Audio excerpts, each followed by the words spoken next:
Таны сонсох суваг өгүүлж байна. 1-р дэвтэр 3-р хэсэг. Тэвлэрийн баг тасалгаа. 3 давхар хөлс төлөөд Парисын замаар Чинээгээр нь давхуулж яваа Вильфрийг орхиод 2-3 зочдын өрөөг алгасан хагас дуурах цонхт Наполеон ба 18 дугаар Лю сүүлд нь Луи Филиппийн дуртай тасалгаа байснараа нэрд гарсан Тэвлэрийн баг тасалгаанд орё. Энэ тасалгаанд Гартвелээс авчирсан нэр алдартай хүмүүст байдагчлан учиргүй хайртай самрын модон ширээнийхээ цаана 18 дугаар Луи Ван буурал үстэй язгууртан хүний царайтай гоёмсог хувцалсан 50 орчим насны нэгэн хүний яриаг сонсон. Тэгхийн хамт Гриффиусийн хэвлсэн төд ийл нарийн зүв биш Гороцын номын мөр дээгүүр юм тэмдэглэж байв. Тэр номыг эрхэм дээд эзэн уншиж хэлний шинжлэлийн ажиглалт хийхдээ ихээхэн тэжээл олж авдаг ажээ. Таны ярьж байгаагаараа гэж Ван хэлэхэд миний сэтгэл их зовж байна. Эрхэм дээд эзэн минь гэв. Нээрнүүдээ танд 7 тарган 7 туранхай үнэ зүүдлэгдсэн юм биш бидтэй. Үгүй эрхэм дээд эзэн минь. Хэрв тэгсэн бол элбэг дэлбэг 7 жил бидэнд тохиолдно гэсэн үг л дээ. Эрхэм дээд эзэн тань шиг хашир ванта байхад өлсгөлөнгөөс айх юмгүй. Тэгвэл таны сэтгэлийг ямар юм зовоогод байна вэ? Хонгор Блакас. Эрхэм дээд эзэн минь. Өмнөдөд аюул цахилгаан хуралдаж байна гэж бодох үндэс байх шиг санагдаж байна. Энэ тухай ярьж байгаа бол эрхэм хантаа тэр зүйлтэй муу танилцсан байна. Би бол тэнд тэнгэр маш сайхан байна гэж мэдэж байна гэж 18 дугаар Луи хариулв. 18 дугаар Луи боловсралтай хүн байсан боловч төдийл уран биш шогууганд дуртай ажээ. Үгүй ядахта үнэнч зарцынхаа сэтгэлийг тайвшруулахын тулд Лангедок, Прованс, Дофино гуравт ихтгэлтэй хүн явуулж энэ 3 мужийн хүмүүсийн сэтгэл санааны байдалтай танилцахгүй юу гэж Де Блакс хэлв. Ван Гороцын ном дээр юм тэмдэглэх завсар. Канимус сордес гэж Ван Гороцын ном дээр юм тэмдэглэх завсар хэлв. Ордны түшмэл Венузийн яруу найрагчийн хагас шүлэглэлийн учрыг ойлгосон дүр үзүүлэн мушгаад Сэр эрхэм дээд эзэн минь. Таны Францын үнэн шударгад итгэдэг таны зөв байж болох юм. Гэвч ямар нэгэн арга нь барагдсан оролдлого гарахаас болгоомжиж байгаа минь дэмжих буруугүй юм шиг надад бодогдож байна гэж хэлв. Хэний талаас тэрв? Бонапартын талаас эсвэл түүний намын талаас? Эрхэм Блакс. Таны ингэж айгаад байгаад нь намайг ажил хийлгэхгүй байна. Таны тайван байдал миний унтахад саад болж байна. Байцнараа эрхэм хүлээж байгаарай. Пастор Гум Трахертийн тухай маш сайхан тэмдэглэл миний санаанд орж ирлээ. Байцнараа дараа нь яриарай. Чимээнэргүй болж Ван жижигхэн гихчийн үсгээр Гороцын хуудсан дээр хідэн мөр юм бичвэ. Цааш нь яриарай эрхэм хаан гэж хэлээд Ван хүний ярьсан зүйлд зөвчиг олгож өгсөн хүн шиг бардам байдлаар толгойгоо өндөлгөж цааш нь яриарай. Би сонсож байна гэв. Тэгэхэд Вильфорын мэдээг эхлээд ганцаараа ашиглах гэж гордож байсан Блакс. Сэр хоосон яриа. Дэми болгоомжлол миний сэтгэлийг зовоогоогүй гэдгийг танд хэлэх ёстой. Сайн санаатай миний итгэлийг дүүрэн хүлээж Францын өмнө талд юу болж байгааг ажиглан харж байх үүргийг надаас авсан. Хаан энэ үгийг хэлэхдээ үл мэдэг төгтөрвэ. Хүн шуудангийн сүйхтэргээр давхин ирж Ванд аимшигтай аюул занал хийлж байна гэж хэллээ. Эрхэм дээд эзэн тан дээр яаран ирсний учир ийм байна гэж хэлв. Малад укисави домо гэж Ван тэмдэглэлээ үргэлжлүүлэн хэлэх зур хэлв. Би үнийг ярилгүй орхих нь танд хэрэгтэй юм биш байгаа та. Үгүй эрхэм хаан харин гараа сунгаач. Алиг нь айл нь чаах вэ? Тэр зүүнэ. Энэ эрхэм дээд эзэн минь. Би танд зүүнэ гэж байхад та баруунаа ирээд байх юм. Би миний зүүн гар талд байгааг чинь хэлж байна. Тийм ээ. Тэнд чинь цагдаагийн яамны сайдын өчигдөр ирүүлсэн мэдээлэл байгаа. За дандар өөрөө ирлээ. Та эрхэм Дандрыг өөрөө ирлээ гэж хэлв үү? Гэж цагдаагийн яамны сайдыг ирснийг мэдэгдэх гэж орж ирсэн үйлчлэгчээс асуув. Тийм ээ. Түшээгүн Дандре гэж үйлчлэгч хариулв. Оо, түшээгүн гэд 18 дугаар Луи үл мэдэг нэмсэглэн. Ороор гүнтэн минь. Ноён Бонапартын тухай хамгийн сүүлчийн мэдээг хамт хэлж өгөөч. Байдал ямар ч хэцүү байлаач юу ч нуулгүй хэлж өгөөрэй. Эл Барл гэдэг чинь галтуул тэндээс дайн, Белла, Хорида, Белла оргилж байна гэдэг үнэн үү? Дандра хоёр гараараа сандлын арыг хангамцаг байдлаар тулж. Сэр, та миний өчигдрийн мэдээллийг үзсэн болов уу? Гэж асуув. Уншсан. Харин тэнд юу бичсэн байгааг олж харж чадахгүй байгаа ханд та өөрөө ярьж өг. Узурпатор арал дээр юу хийж суугаа тухай тодорхой ярьж өгөөрэй. Гэхэд түшээгүн хандж. Эрхэмдэд эзний бүх үнэнч зарцнаар Эл Барл дээрээс авсан сүүлчийн мэдээнд баярлах ёстой. Бонапарта гэж хэлээд ямар нэгэн тайлбар уншиж сонирхоод толгойгоо жөндөлгөхгүй байгаа. 18 дугаар Луи өөд харснаа цааш үргэлжлүүлэв. Бонапарт үхтлээ уйдэж байна гин. Тэр Порто Лангоны хүдэр малтагчдын ажлыг бүхэл өдрийн турш харж зогсдог гин. Гэхэд Ван дээрээс нэмж. Бас зугаацахын тулд бие майждаг юм байх.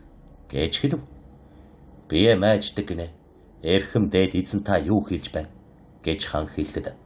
Энэ агуу их хүн, энэ баатрэр, энэ хагас тэнгэр хамуутай юм гэдгийг та мартчихаа юу? Гэв. Хан тэрч баг хэрэгэ. Түүгээрч зогсохгүй. Узурпатор ойрын үед галзуурна гэдэгт бид баг итгэж байна. Гэж цагдаагийн сайд нэмж хэлв. Галзуурны. Гарцаагүй. Төвний ухаан балартаж заримдаа гашуунаар уйлах ба заримдаа хоолоо мэдэн инээж байна гэн. Заримдаа бүтэн цагаар эрэг дээр сууж ус руу чулуу шилж тэр нь 5-6 дахин ус долоож үсэрвэл маренго эсвэл Австралицийн дэргэд дахин ялалт хийсэн юм шиг баярлдаг гэн. Энэ бол галзуурлын илэрхий шинж тэмдэг мөн гэдгийг та нар зөвшөөрөх байхаа. Эсвэл цэцэн мэргэн ухааны шинж тэмдэг байдаг эрхэм түшээгүн гэж 18 дугаар Луи инээн хэлээд эрт цагийн гармгаа жанжид завтай цагта уусанд чулуу шидэж зугаацдаг байсан юм гинлээ. Плутархийг нээч Африкийн Сципионы амьдралыг үзээрэй гэв. Сайд Ван хоёр ийм хайхрамжгүй байгаагаараа Деблакс бодлого болов. Вэлфер хүнд ашиглуулчихгүй тулд бүх нууцыг бүгдийг нь хилчгээгүй байжээ. Гэвч түүнд баг шиг болгоомжлох сэтгэл төрүүлэхэд хүрэлцээтэй зүйл хэлжээ. Дандра цааш нь яраарай гэж Ван хэлээд Блакс бас л итгэхгүй хിവэрэ байна. Узурпатор үнний замд яаж орж байгаа тухай ярьж өгөөч гэв. Цагдаагийн яамны сайд мэхийн яслав. Хан вэргэлийн малчид хоорондоо ярьж байгаа юм шиг ээлжлэн ярьж байгаа Ван Дандре хоёр өөд хараад үнний зам гинэ гэж хэлснэ. Узурпатор үнний замд орсон гинэ гэж асуув. Эрхэм хан эргэлзэх юмгүй. Ямар зам тэр вэ? Сайн сайхны замд тайлбарлаж өг. Түшээгүн гэхэд сайд үнэхээр нухацтай байдлаар ийм байна. Хан Наполеон сайхан үзлэг хийжээ. Тэгсэн чинь хуучин үглээчүүдээс 2-3 нь Францтай буцах хүсэлтэй байгаагаа илэрхийлж. Тэгэхээр нь тэднийг чөлөөлж сайн сэтгэлд Ванд үнэнчээр зүтгээрэй гэж их л шаргуу зөвлөж явуулсан байна. Энэ бол түүний өөрийнх нь хэлсэн үг шүү. Би баталж байна. За Блакс ямар байна? Та үнийг юу гэж үзэж байна? Гэж Ван өнөө дэлгээстэй байгаа том номоосоо салж дийлсэн байдалтайгаар асуухад эрхэм дээдс минь бидний нэг нь л энд үрч байна. Эсвэл цагдаагийн эрхэм сайд, эсвэл би байх. Гэвч цагдаагийн сайд эрхэм дээдэс таны нэр алтар сайн сайхан байдлыг хамгаалж байгаа болохоор эрхэм сайд андуур хийх ёсгүй. Тэгэхээр би л андуурч таарлаа. Гэвч эрхэм дээдэс таны оронд би байсансан бол миний тэр хэлсэн хүнээс асуух байсан да. Түүгээрч барахгүй эрхэм дээд эзэн таныг тэр хүнтэй уулзаж хайрлахыг танаас хүсэх байна. Хан таны заавраар хэнийг боловч би хүлээж авнаа. Гэвч би түүнийг гартаа буу барьж байж хүлээж авахыг хүсэж байна. Ноён сайд танд арай шинэ мэдээ байхгүй юу? Үүн дээр чинь 2 дугаар сарын 20 гэж бичсэн байна. Өнөөдөр чинь 3 дугаар сарын 3 шүү дээ. Байхгүй сэр. Харин одоохон л ирэх ёстой. Би өглөө л гэрээсээ гарсан. Тэгэхээр мэдээ хүлээн авчихад байгаад ч байж магадгүй. Яаман дээр очоо. Тэгээд хэрвээ мэдээ ирээгүй байвал гээд луй нэж өөрсдөө ямар нэг юм зохиочхоод аваад ир. Та нар тэгдэг байцтай гэв. Тэнгэр өршөөгөө эрхэм минь. Бидэнд юу ч санаагаараа зохиох хэрэггүй гэж сайд хариулаад биднийг өдөр бүр янз бүрийн хов живийн бичгээр дараад байдаг юм. Эднийг ямар нэгэн тус хүргэж шагнал авах гэж хүсдэг. Үнэндээ ямар ч тус болдоггүй хүмүүст ирүүлдэг юм. Тэд аз тохиолдож зөгнөн хэлсэн зүйлийг нь батлан нотлох болов уу гэж гордож бичдэг юм. Сайн байна. Яв гэж ван хэлээд харин намайг хүлээж байгааг битгий мартаарай гэв. Эрхэмдээд эзэн минь би 10% дараа энд байх болно. Харин би авч мэдээ хүргэж ирсэн хүнээ авчиръя. Эрхэмдээд эзэн минь гэж Блакс хэлв. Байцнараа. Би таны сүлдийг солих болно. Би танд мултран зайлах гэж дэмий оролдож байгаа олзоо сарвонд атгаж далавчаа дэлгэсэн бүргэд өгье. Чанга бацдаг гэдэг ураатай байна гэж ван хэлв. Эрхэмдээд эзэн таны хэлснийг би сонсож байна гэж хан тэсэн ядан хумсаа мэрэн байж хариулва. Би тантай Молифугенс Анхелити гэдэг шүлгийн тухай зөвлөх гэсэн юм. Чононт хөөгдсөн бугын тухай үгүүлдэг шүү дээ. Санаж байгаа биз. Та ч нанчин бас тусгай буудлын хорооны хүн. Тэгэхээр энэ танд ямар санагдаж байна вэ? Эх сайхаа эрхэмдээд эзэн минь. Харин надад мэдээ хүргэж ирсэн тэр хүн бол таны хэлж байгаа тэр бухтай адил юм. Тэр хүн 24-тэй газрыг шуудангийн сүих тэргээр явж иржээ. Тэгэхдээ 3 өдөрч хүрэлгүй явсан байна шүү. Ийм зүйлийг ямар ч амьсгаа давхцахгүйгээр 3-4 цагийн дотор гүйцэтгэж чадах. Цагилгаа мэдээ байхад энэ бол илүү хөдөлмөр, илүүтэй гарсан сандрал байна да. Эрхэмдээд эзэн таныг урдаас болгоомжлуулах гэж догтлон давхиж ирсэн залуу хүнийг та муу урамшуулж байна да. Үгүй ядахтаа түүнийг надад явуулсан Салве гүнг бодож тэр хүнийг хүлээж аваачт. Салве гүн гинэ. Миний ахын ордны даам л. Мо тэр биеэр. Тэм. Марселд байдаг шүү дээ. Тэр тэндээс надад бичжээ. Тэгээд энэ хуйлдааны тухай бичээ юу. Үгүй ноёнд Вилфорыг над руу батлан илгэж эрхэмдээд эзэн тан дээр оруулахыг даалгасан байна. Вилфори гэж ван дуурайд. Тэгээд түүнийг Вилфор гэдэг гинэ гэв. Тийм ээ эзэн минь. Тэр Марселээс ирээ юу. Тийм ээ. Биеэр ирсэн байна. Та тэгээд нэрийг нь шууд хэлэхгүй яав. Гэд вангийн царайн дээр баг зэрэг зовсон шинжилрэв.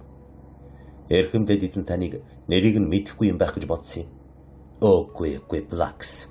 Энэ хүн бол ажил хэрэгч, сайн санаатай, хамгийн гол нь нэр төр дуртай хүн байгаа юм. Та түүний эцгийг мэднэ биз дээ. Үгүй ядах таал нэрээр нь. Эцгийг нь үү? Тийм ээ. Нуартик. Жиронди ч үү? Сенатын гишүүн үү? Чохон яг тийм. Тэгээд эрхэмдээд эзэн та улсын чухал үүрэгт ажлыг тийм хүний хүүд идэхэн өгсөн хэрэггүй. Блакс. Найз нөхөр минь.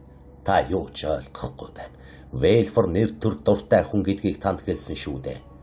Нэр төр олж авахын тулд юугаач хайрлахгүй. Тэрч байтугай төрсөн эцэг ээж золиосонд гаргаж байгаа. Тэгвэл түүнийг нааш нь ирүүлэх үү? Одоохон ирүүл. Тэр хаан байгаа юм.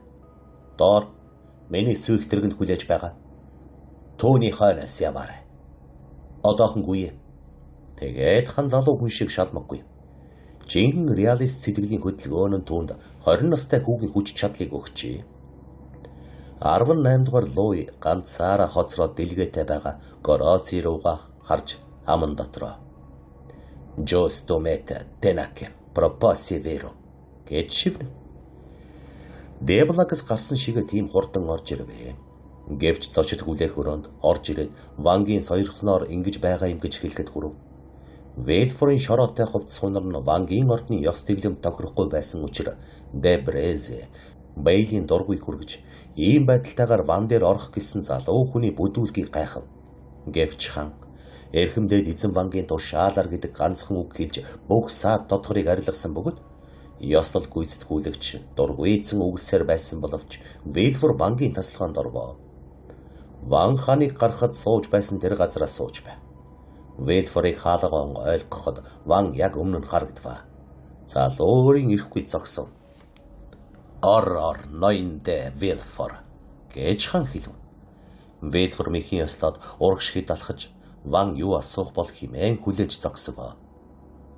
Ноёндэ Вэлфор, бидэнд мэдэгдэх ямар нэг чухал зүйл танд бий гэж Блакс хэлсэн. Хэмээн 18 дугаар Лой хэлв. Эзэн минь, ханы хэлсэн үнэ. Эрхэмдэд эзэн тааж гэсэн түүнтэй санал нийлэх байх гэж би найдаж байна. Надад итгүүлэх гээд байгаа тэр аюул чинь тийм их сүрхий юм. Дээд эзэн минь, би түүнийг сүрхий ноцтой хэрэг гэж үзэж байна. Гэвч яаран ирсний минь ачаар тэр аюулыг урдаас болгоомжлон зогсоож болно. Тодорхой яриарай. Бэдки зов. Гэж хэлээд ханы нүүрэн дээрх Вэлфорийн дуундах догдолсон байдал ванд нөлөөлж. Яриарай. Харин тэгхтээ бүр ихнээс нь яриарай. Би юм бүхэн эмх цэгцтэй байхад дуртай. Гэж хэлв. Эрхэмдэд эзэн танд тодорхой гарган хэлье. Гэвч сандарч зовсон байдал үгийн утгыг баг зэрэг бүдгэрүүлэхэд хүрвэл уучлаарай. Гэж хэлээд Вэлфор Ван өд харвал Ван ийдгээр хандаж байгаа нь илэрхий тул цааш үргэлжлүүлэн. Бэ эрхэмдэд эзэн танд хүн зон цэргийн доорт хэсэг өдөр бүр гарч байдаг ердийн хоосон хов живийн тухай биш. Харин эрхэмдэд эзэн таны тэдэнд аюул занал учруулж болох жинхэнэ хойвилдааны тухай үүргийнхээ дагуу айлтгахаар Парист яаран хурж ирсэн юм. Узурпатар 3 хөлөг онгоцыг зэвсэглэж ямар нэг хэрэг явдал үүсгэж байна. Энэ нь магадгүй ухаангүй дэмийж хэрэг байж болно. Хэдий тийм боловч аюултай юм. Яг энэ үеэр Эльбарлыг орхиж хаашаанч мэдэгдэхгүй зүйлд явсан байх. Эсвэл тэр Неаполд, эсвэл Тосканы эрэгт, магадгүй Францад ч юм уу хөлгөө татаж буух гэж бодож байгаа нь эргэлзээгүй хэрэг. Эльбарлын эзэн Итали Францтай холбоо харьцаатай хэвээр байгаа гэдгийг эрхэмдэд та мэднэ гэхэд Вангийн сэтгэл ихэд догдолж. Тийм ээ. Бонапартчууд Сен-Жак гудамжинд цугларцгааж байна гэж бид саяхан мэдсэн. За та цааш нь яриарай. Энэ бүх мэдээг та яаж олж авав? Гэж асуув. Би Марселийн нэгэн далаачныг байцааж байж энэ бүхнийг мэдэж авлаалт. Эрхэмдэд эзэн минь. Би түүнийг эртнээс ажиглан хардаг болсон юм. Тэгээд яг явах өдрөө түүнийг баривчлах тушаал өгсөн.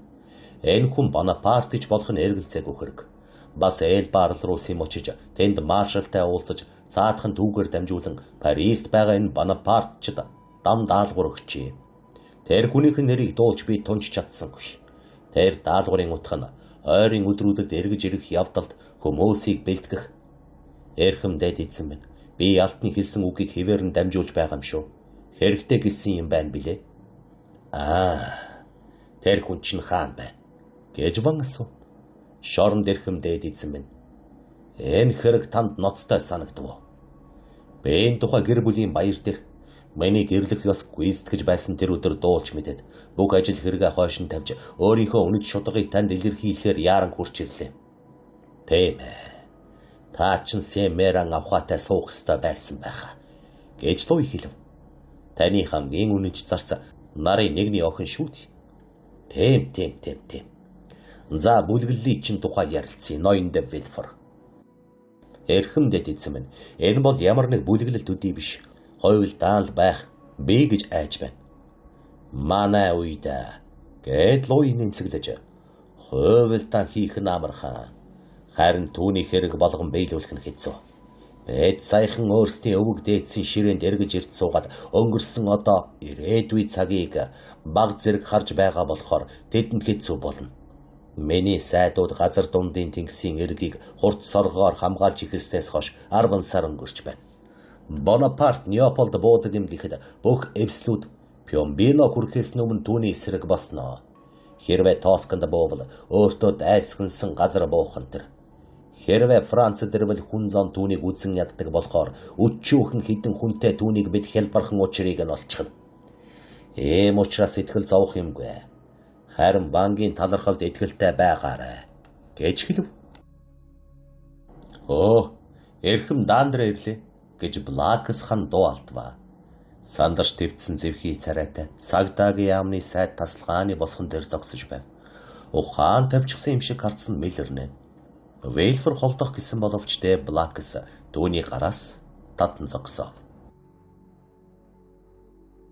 Корсийн Махчин 18 дугаар Луи цагдаагийн сайдын твдэж сандарсан царайг хараад сууж байсан ширээгээ хүчтэй түлхэж та яав? Түшээ гүн та яагаад ингэж сандарчхав? Ноёндэ Вильфрийн нотолж байгаа Блакс ханы тавраас болж ингэлээ гэж юу? Гэж асуув. Ханч бас түшээ гүний дэргэд түргэн очив.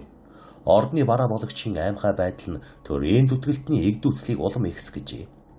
Үнэн дээч цагдаагийн сайдыг эвгүй байдалд оруулж шившиг болгосноос өөрөө шившиг болсон нь дээр гэхээр тийм цаг үе байв. Эрхэм дээдэс минь гэж түшээгүн бовтнов. Яар гэж ван хэлв. Тэгэхэд цагдаагийн сайд арга нь барагдсан 18 дугаар Луигийн өмнө сөхрөн унав. Луи гэдэргээ ухарч хөмсгөө зангидж та яарнуугүй юу гэж асуув. Эрхэм дээд эзэн минь ямар азгүй явдал вэ? Би яах вилээ? Тайтгархын арга алга. Ёроолт эрхэм минь би таныг ярихыг тушааж байна гэж 18 дугаар Луи хэлв. Эрхэм дээдэс минь Узурпатор 2 дугаар сарын 28-нд Элбарлиг орхиж 3 дугаар сарын 1-нд эрэгт буужээ. Хаан тэрв гэж ван хурдан асуув. Францад сэр Жуан булангийн Антибийн ойролцох жижигхэн онгоц зогсоод буужээ. Узурпатор 3 дугаар сарын 1-нд Францад Антибийн ойролцох Жуан буланд Парисаас 205 бээр газарт ирж буучгаад байхад та энэ тухай 3 дугаар сарын 3-нд дөнгөж өнөөдөр мэдж байх. Үгүй өршөөлт эрхэм ингэсэн байж болохгүй. Эсвэл таныг хуурсан байх. Эсвэл та галзуурсан байх. Үгүй эрхэм дэд эзэм. Энэ бол ёстой үнэн. Луи айх хорсох зэрэгцэн чичирч зүрхөөд нь гинэтхэн хат хуулсан юм шиг ухасхийн босов. Тэгээд тэр Францад Узурпатор Францад ороод ирчихнэ. Тэгвэл энэ хүнийг ажиглан харж байгаагүй хэрэг байх нэ.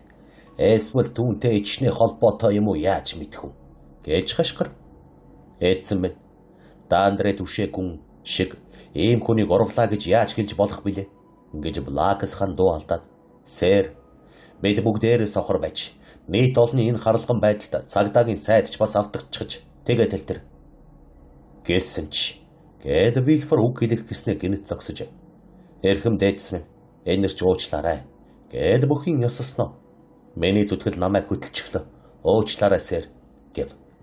Яар ноёд зөрөгтэй яар гэж ван хэлээд таал ганцаараа золгүй явдлын тухай бидэнд урьдчилан мэдгдлээ. Төвний өөдөө хариуцах арга зам олоход тусалж өгөөч гэв. Эрхэм дээдс минь Узурпаторыг өмнөд талынхан үзэн яддаг юм. Хэрвээ өмнөд нутгийг дайран гарах гэвэл Провенс, Лангедок хоёр мужийг төвний эсрэг амархан босгож болох байх гэж бодож байна. Зүйтэй. Тэгэхдээ Габ Систероныг дайран ирж явна гэж сайдыг хэлэхэд ван үгийг нь дасалж ирж явна. Тэр чин Парисууд ирж яваа байх нэ гэв. Цагдаагийн сайд дуугараагүй байгаа нь хүлээн зөвшөөрсөн гэсэн үг.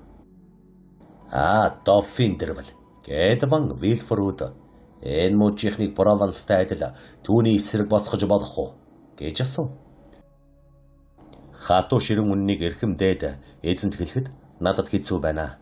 Гэвч Дофинийхний байдал Провенс, Лангедок хоёроос их л муу байгаа.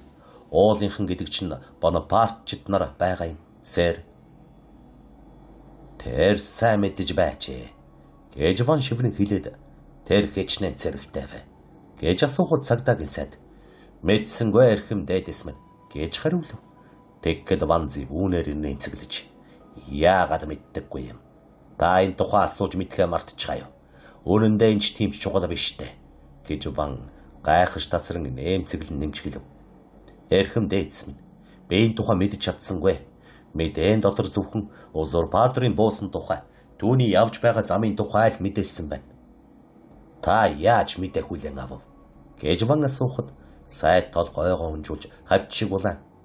Цахилгаан мэдээгээр сэр гэж хариулв. Тэгэхэд 18 дугаар Луи урагшааныг алхаж Наполеон шиг хоёр гараа илгэндээ зөрүүлэн барьж хорн хөдөлж царайн зэвхийрв. Холбоотны 7 айрам энэ хүнийг унгасан юмс. Би 25 жил хөөгдөн байсныхаа дараа эцэг өвгдийнхөө суурин дээр эд шидээр ирж суусан юмсан. Би энэ 25 жилийн дотор өгнө гэж амласан тэрхүү Францын хүмүүс ажил явдлыг нь судлан эргцүүлэн бодож таних болсон. Гэтэл юуны төлөө ингэв? Хөссөн зориг минь биелэгдэх тэр үед миний гартаа барьж байгаа хүч аянга цахилгаан мэт ирчлэн намайг бод нэргэхийн тулд тэр гэж юу гэв. Сэр, энэ бол хувь зохиол гэж сайд хувь тавилангийн дарамт хүнийг дарж алж чаддаг болохыг мэдэрч буфтана. Манай дайснууд бидний тухай ярьдаг зүйл үнэн байна. Бид юу ч сураагүй, юу ч мартаагүй байна.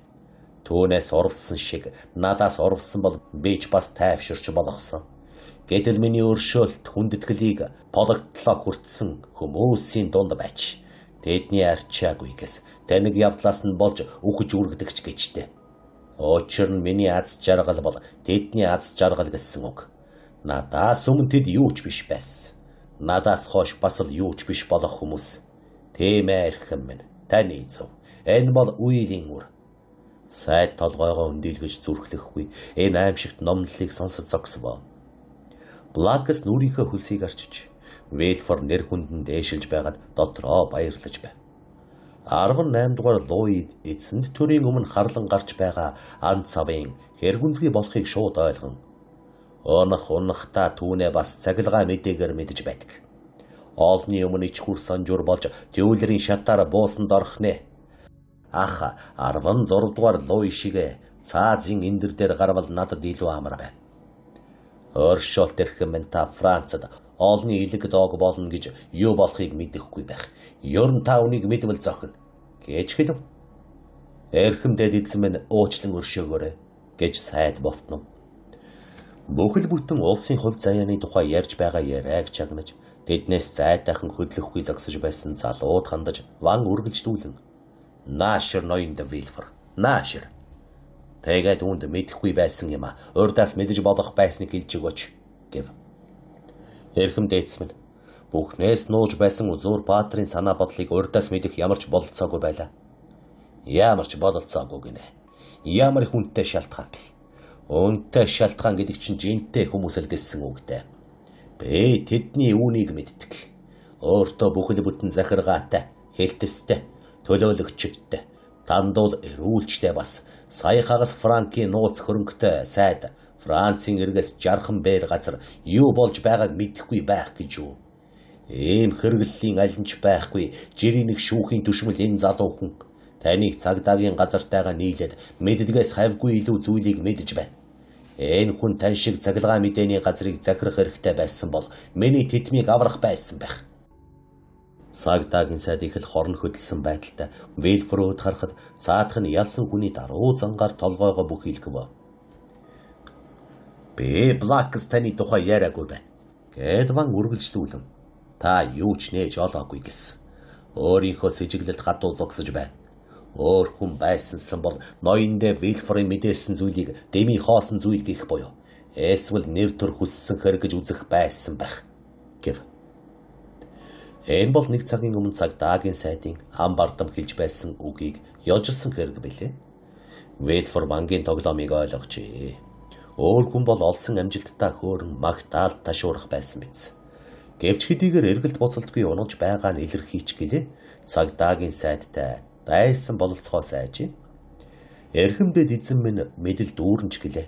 Наполеоны санаа бодлыг тааварлан мэдэж чадаагүй сайд үххийнхөө өмнө үхэр бууга тавина гихчээр Вэлфорын нууцыг тайлчхаж болох юм.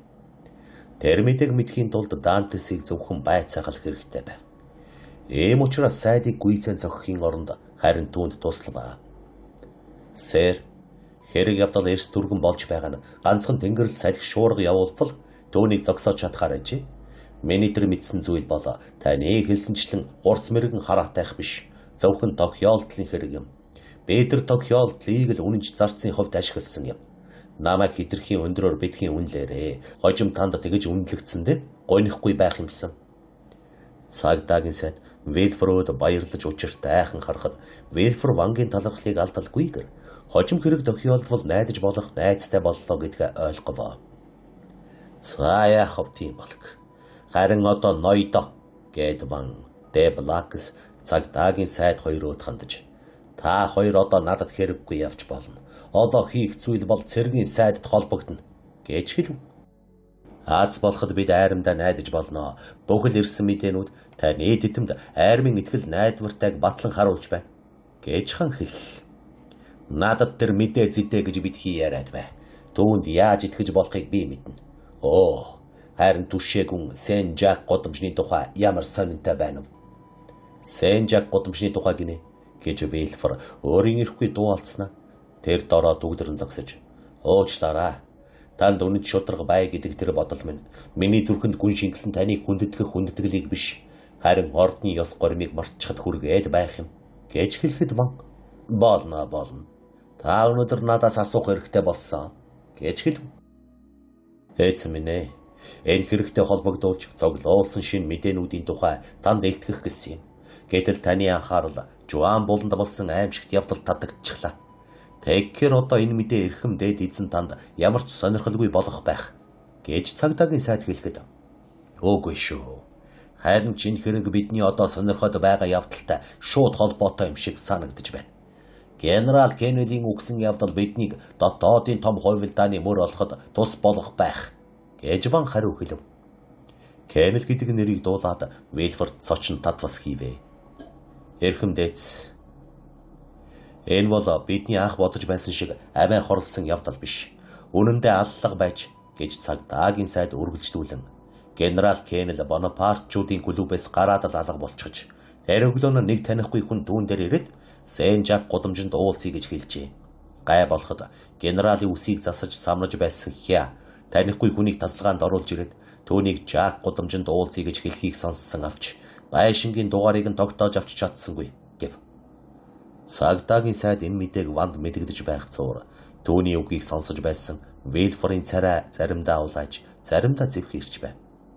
Ван түүн рүү эргэж Ноёндэ Вильфор узурпатрын талын хүн гэгдэж байсан генерал Кеннел үнэн хэрэг дээрээ надад үнэт шударга явсан тэр хүн Бонапартчуудын гарт үгсэн байж болох уу гэж асуув. Тийм байж болно. Эрхэм дээдэс. Тэгэхдээ тодорхой юм юу ч алга гэж үү? Уулзах болцоо тогтоосон тэр хүний мөр дээр буусан шүү. Мөр дээр буусан гэж Вильфор давтан хэлв. Тийм ээ.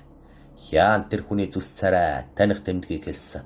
Энэ бол 52 орчим насны хар үстэй, хар нүдтэй, өдгөн хөмсөгтэй, сахалтай, хоолондоо хүрсэн олон товчтой, гадуур хөх цамцтай, түүн дээрээ хүндэт легоны одонгийн тууцтай хүн байж.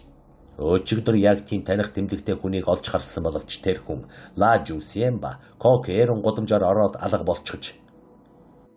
Вильфор сайдыг ярьж хэлмэгцэл сандлын түшилхийг түшиж хөлн дайвалсан байснаа үл таних хүн баригдсангүй алга болчихсныг сонсоод сэтгэл нь амарт санаа алдлаа.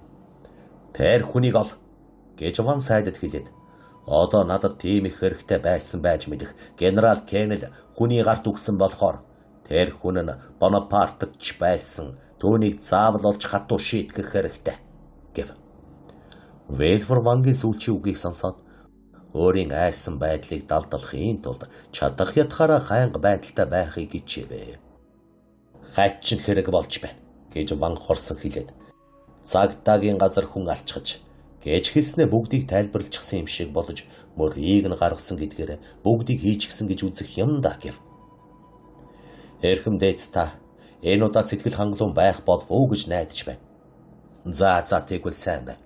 Би таныг барихаа бай. Бэйс. Ноёндэ Вильфор та аян замд их ядарч ирсэн байх. Явж ямар. Та бодвол аавында буусан биз. Вильфорын нүдээр ээлжлээд явчих ба. Үгүй эрхэм дээдс минь. Би турнаан гудамжинд Мадрид зочид буудалд буусан. Гэвч та түүнтэй уулзсан биз дээ. Үгүй сэр. Би шууд Блакс хааныг очсон. Гэвч та түүнтэй уулзах юм байгаа биз дээ. Үгүй байх гэж бодож байна сэр. Нэрэ тийм л дээ гэж Ван хэлэхэд тэр энэ бүх асуудлуудыг зүгээр асуугаагүй гэдэг нь нэмсэглэлээр нь мэдэгдэж байгаа. Би таныг ноён Нуартиатай эв түнжинтэй биш гэдгийг. Тэгээд энэ нь миний титэмд зориулсан золиос агаад үүний чин төлөө би таныг шагнах ёстойгоо мартчихч. Эрхэмдээд эзэн таны инэрл бол миний хүсэж санаж явснаас ч илүү өндөр шагнал юм. Надад өөр хүсэх юм алга. Ялгаагүй. Бид таныг мартахгүй. Бөө санаа зов. Одоохондоо гэд хан хөх фрак дээл дээрээ гэгэн луйн хэрээс тэмдгийн дэргэд Кармилийн их тагн ба гэгэн Лазарын од одонгийн дээд талд үргэлж зүүж явдаг хүндэт легоны одонг авч Вильфорт өгөөд "Үүнийг авч бай" гэв. "Эрхэмдэд эзэн та энэ дүрч байгаа биш байгаа. Энд чинь цэргийн дарга хүний одон шүүд" гэж Вильфор хэлв. "Хамаагүй. Үүнийг ав. Өөрийг авчруулах зав надад алга. Блакс ноёнде Вильфорт жоох бичиг хийлгэж өгөөрэй."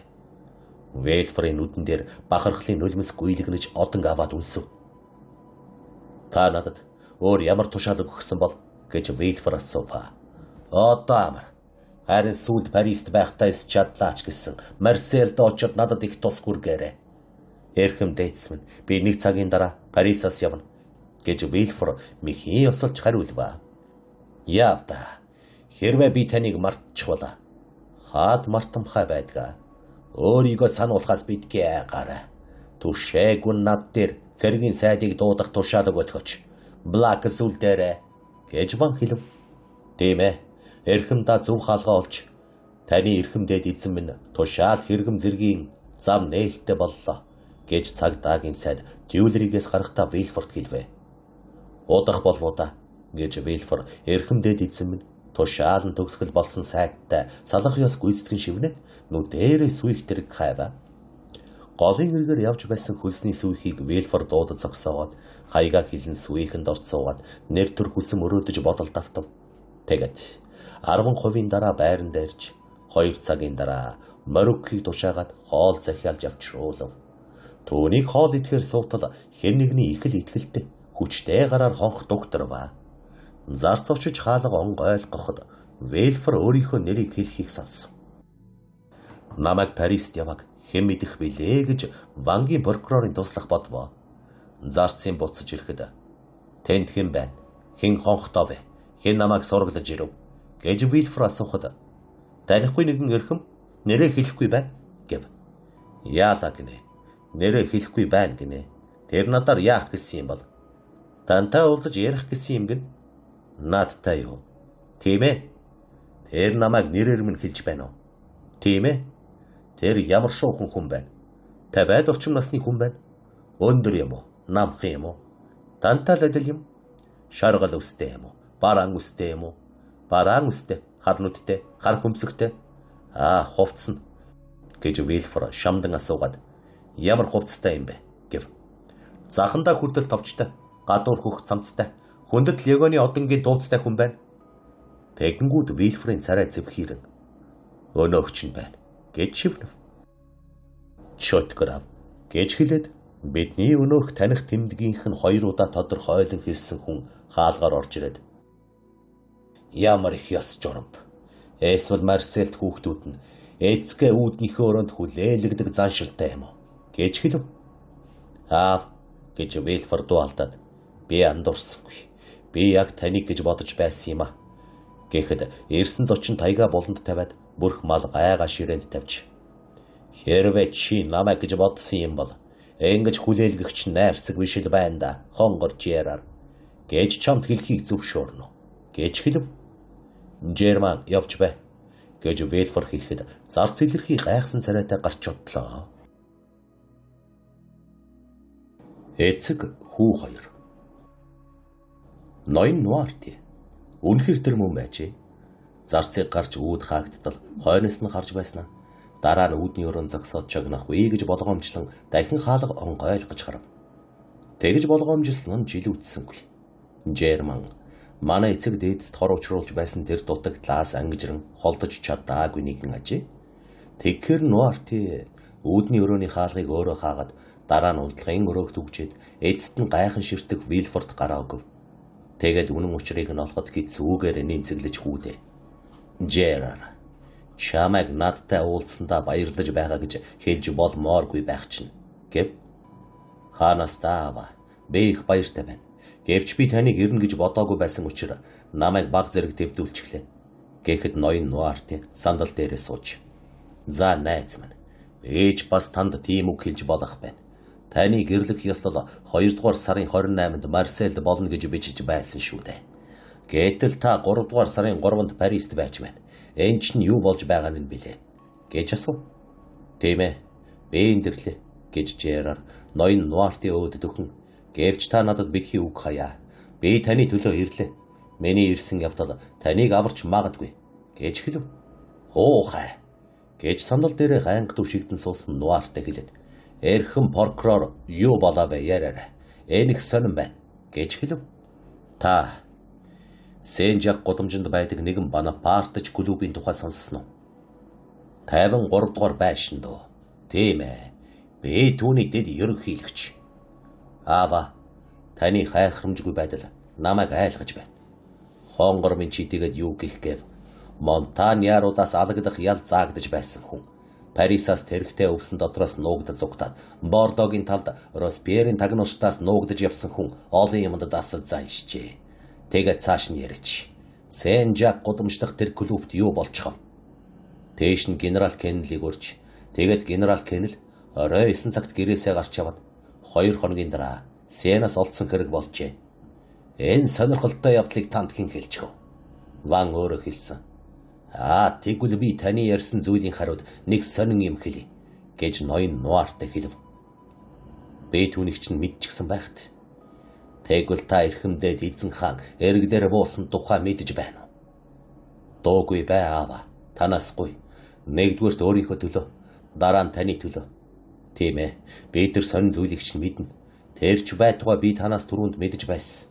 Би Марселес Парист хурч ирэх гэж 3 өдөр давхиж тарих толгойг минь зовоож байгаа тэр санааг 200 бээр газрыг давуулан шидчихэж чадахгүй дээ. Толгойтой үсээ зулгаан явсан юм. 3 өдрий. Та галзуурв. 3 өдрийн өмнө император хөлгөө эрг татаагүй байсан. Тийм ээ. Тэгэхдээ би түүний санааг мэдэж байсан юм. Яаж тэрв? Эл барал дээрээс танд хаяглаж ирүүлсэн захидлаас надад тийм ээ. Би түүнийг илчээс нь хурааж авсан. Хэрвээ энэ захидал надаас өөр хүний гарт орсонсон бол та лав хэдийн буудан алагчсан байж магадгүй. Вильфрийн эцэг инээд алдваа. Борбончууд ямар ч саадгүй ажиллахыг императороос сурчсан бололтой. Буудан алагдах гинэ. Найз минь, та яасан ч их яарч байх юм бит. Тэр захидал чинь хаа байна? Би таныг мэдэх болохоор тэр захидлыг маш наривчлан нуусан байх гэж бодож байна. Энэ захидал танд алах ялтай адил юм болох учир шатчихсан. Тэгээд таны нэр алдар эрхэмдээд идсэн байна. Тушаалын төгсгөл болно шүү дээ гэж Нуартэ хүүтнэр хариулаад. Тийм ээ. Та намайг тэтгэн дэмжиж байгаа болохоор надад айх юм алга гэж хэлв. Түүнээс гадна би таныг аварч байна шүү. Тийм би. Энд чинь сонин хэрэг байна да. Тайлбарлаач. За тэгвэл Сен-Жак гудамжиндах клубын тухайд эргэж оръё. Энэ клуб эрхэм цагдаа нарыг үнэхээр их төвшүүлж байгаа бололтой. Тэд яагаад түүнийг тийм үү ирээд байгаа юм бол аль хэдийн олчихмаар юм аа. Түүнийг олоогүй боловч мөрийг нь олсон. Тийм ээ. Цагдаагийн газрын хүч хүрэхгүй. Аргагүй болохоор мөрийг нь олсон гэж ярьдаг юм. Тэгээд өнөө олсон мөрөө алдчихлаа гэж уруу царай гаргаж ирэхийг засгийн газар тайван хүлээж суудаг юм. Тийм ээ. Гэвч хүүрн олцсон. Генерал Кеннел өгсөн байсан. Үүнийг орон бүхэнд л аллага гэж нэрлэдэг юм. Аллага. Гэвч генерал хүнд алагдсан гэдэг ямар ч гэрч баримт алга байгаа шүү дээ.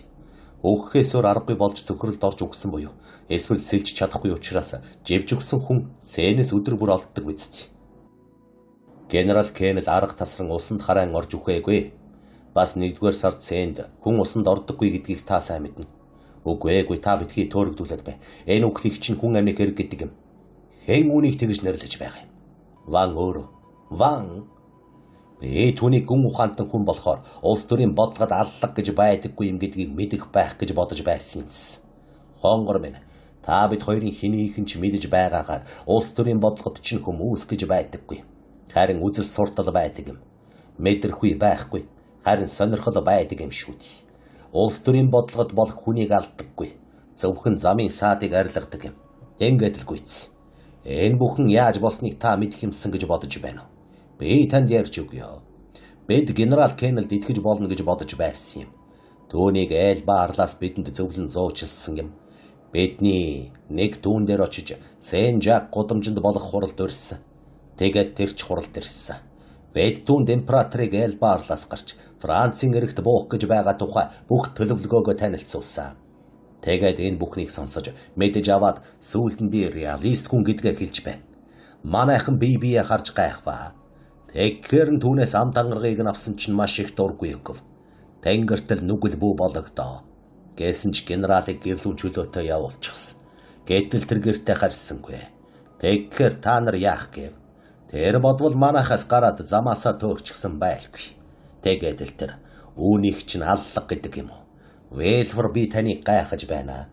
Вангийн прокурорын туслах ийм туйлбаргүй эдмөрийн баримтаар яллах гэж яаж болох билээ?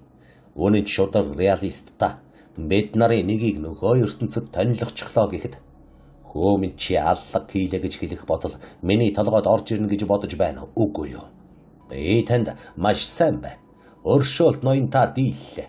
Дараачих нь бидний ээлж боллоо гэж хэлэндээ. Аав минь, та болгоомжилж байгаарай. Бидний ээлж ирэхэд бид хайр найргүй байх болно шүү. Би таныг хэлж байгааг ойлгохгүй байна. Та узурпаторын эргэж ирэхэд найдлага тавьж гин үү? Нуухгүй.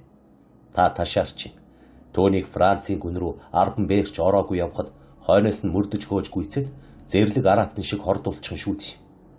Хайрт нөхөр минь. Эзэн хаан одоо Гренобл орох замд яваа. 12-ны үед Лионт, 20 буюу 25-ны үед Парист ирнэ. Ард түмэн басна. Тийм ээ. Түүнд баяр хүргэх гэж шүү. Тэр цөөхөн хүнтэй. Түүний эсрэг бүхэл бүтэн айрам явуулна. Түүнийг баяр хөөр болон нийслэл хүртэл дагах гэж юу? Жерар та миний хэлсэн үгэнд итэг. Та хүүхэд хэвээрээ бай. Эзэн хааныг Францын эрэгт бууснаас 3 хоногийн дараа узурпатор Канад цөөн бүлэг хүнтэй буусан. Хойноос нь хөөхөр хүмүүс явуулсан гэдэг үгтэй утас хүлээж аваад бүгдийг нь мэдчихлээ гэж бодож байна. Харин тэр одоо хаан байна. Юу хийж явна? Та нар юу ч мэдэхгүй шүү дээ. Та нар зөвхөн хойноос нь хөөхөр хүн явуулсныг л мэдж байгаа. Тэд чинь Парист хүртэл нэгч буу дуугаргалгүй хөөж явсаар ирэндээ. Гренобл, Лион 2 бол реалист хот. Тэд түүний өмнө давшгүй бат хэрэм цайц болно доо. Гренобл түүнд хаалга баяртайгаар нээж өгнө. Лион түүнийг тосон авна. Бид та нараас илүү мэднэ. Манай цагдаагийн газар танахаас дутахгүй. Танд нотлохоо хэрэгтэй бол хэл хэлтий. Та надаас өөрийнхөө ирснийг нуух гэсэн чинь би таныг харуул өнгөрөөд хагас цаг болсны дараа л мэдчихсэн шүү дээ. Та хаяга зөвхөн шуудангийн сүйх тэрэгний хөдчөд өгсөн. Тэгэхэд би түүнийг чинь мэдчихэд таныг хоол идэхээр ширээн суух үед урьж байгаа нь. Тэгэхээр хонхоо дуугаргаж бас нэг хүний хэрэглэл захиарай. Хоёулаа хамт хоол идэнэ. Үнэндээ ч Вильфор эцэг өөдөө гайхан харж та хамгийн нарийн мэдээ хүлээн авчээ гэж хэлв. Тийм ээ. Энэ бол хялбархан хэрэг. Заски эрхэнд сууж байгаа та нар бол зөвхөн мөнгөөр л худалдан авч болох тэр хэрэглэлүүрүүдийг ашиглаж байна.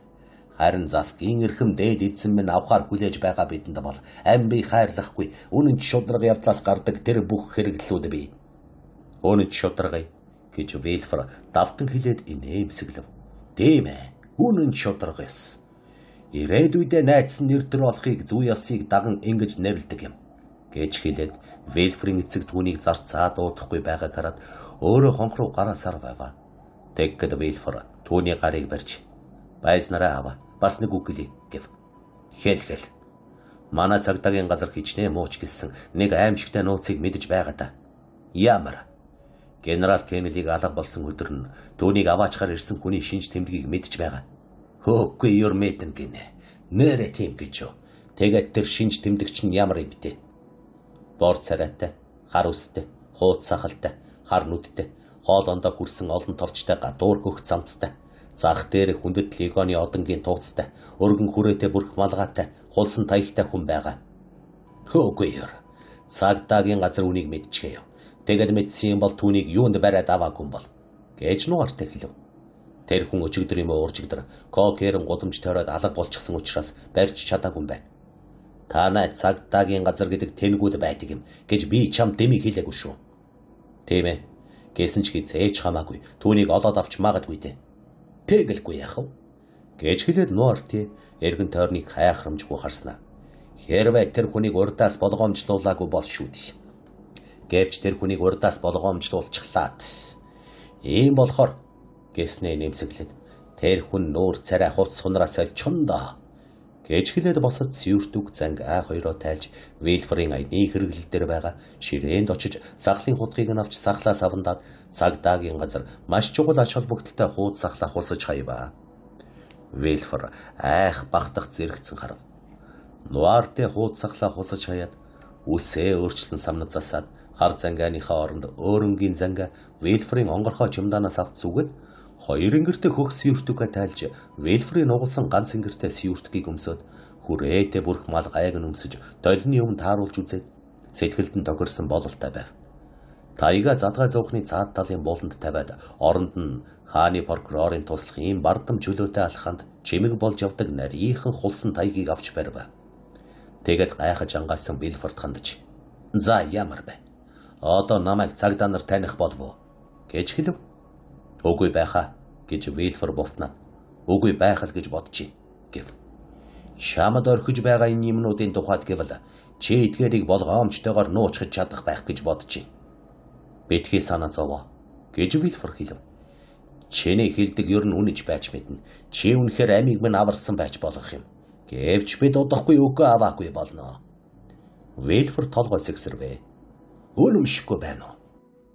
Таныг ташаарч байна гэж бодож байна. Чи вантай дахиж уулзах уу?" "Магадгүй. Чи түнд далбыг мэдгч мэрэгэн болохыг хүсэж байна уу?"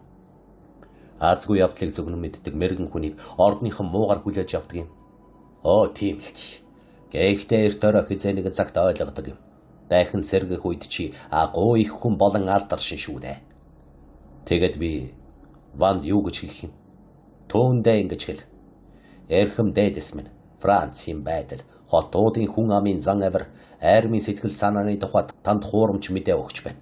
Парис та нарын Корси махчин Неверт узурпатор гэж нэрлэдэг тэр хүн ч одоо Леонт Бонапарт Греноблд эзэн хаан гэгдэж байна. Та түүнийг хөөж мөрдөж тэр зүгтэж байгаа гэж бодож байгаа бол тэр чинь эргэж ирж яваа бүргэд адил халин дүүлж явна. Та түүний цэргийг өлсөж ядран аян замд зүдэрч тарж сарнихад хүрч байгаа гэж үзэж байна. Гэтэл тэд хуйлран овоорох цас мэд өсөн нэмэгдэж байна.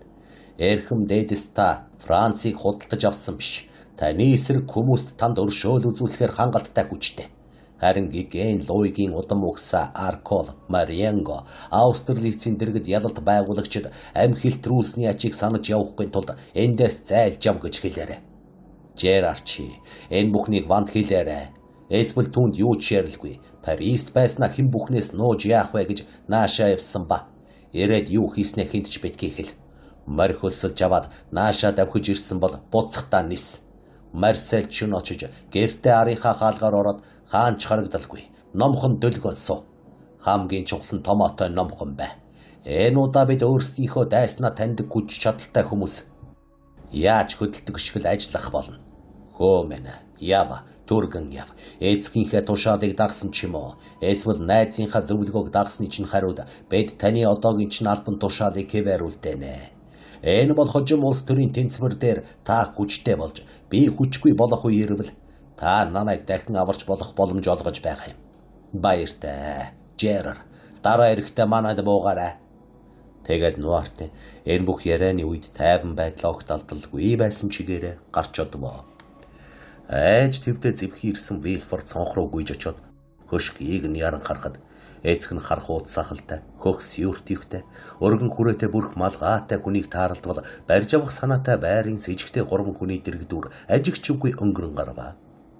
Вильфор аавыгаа далд ортол цонхноос холдолгүй чичрэн зогсон.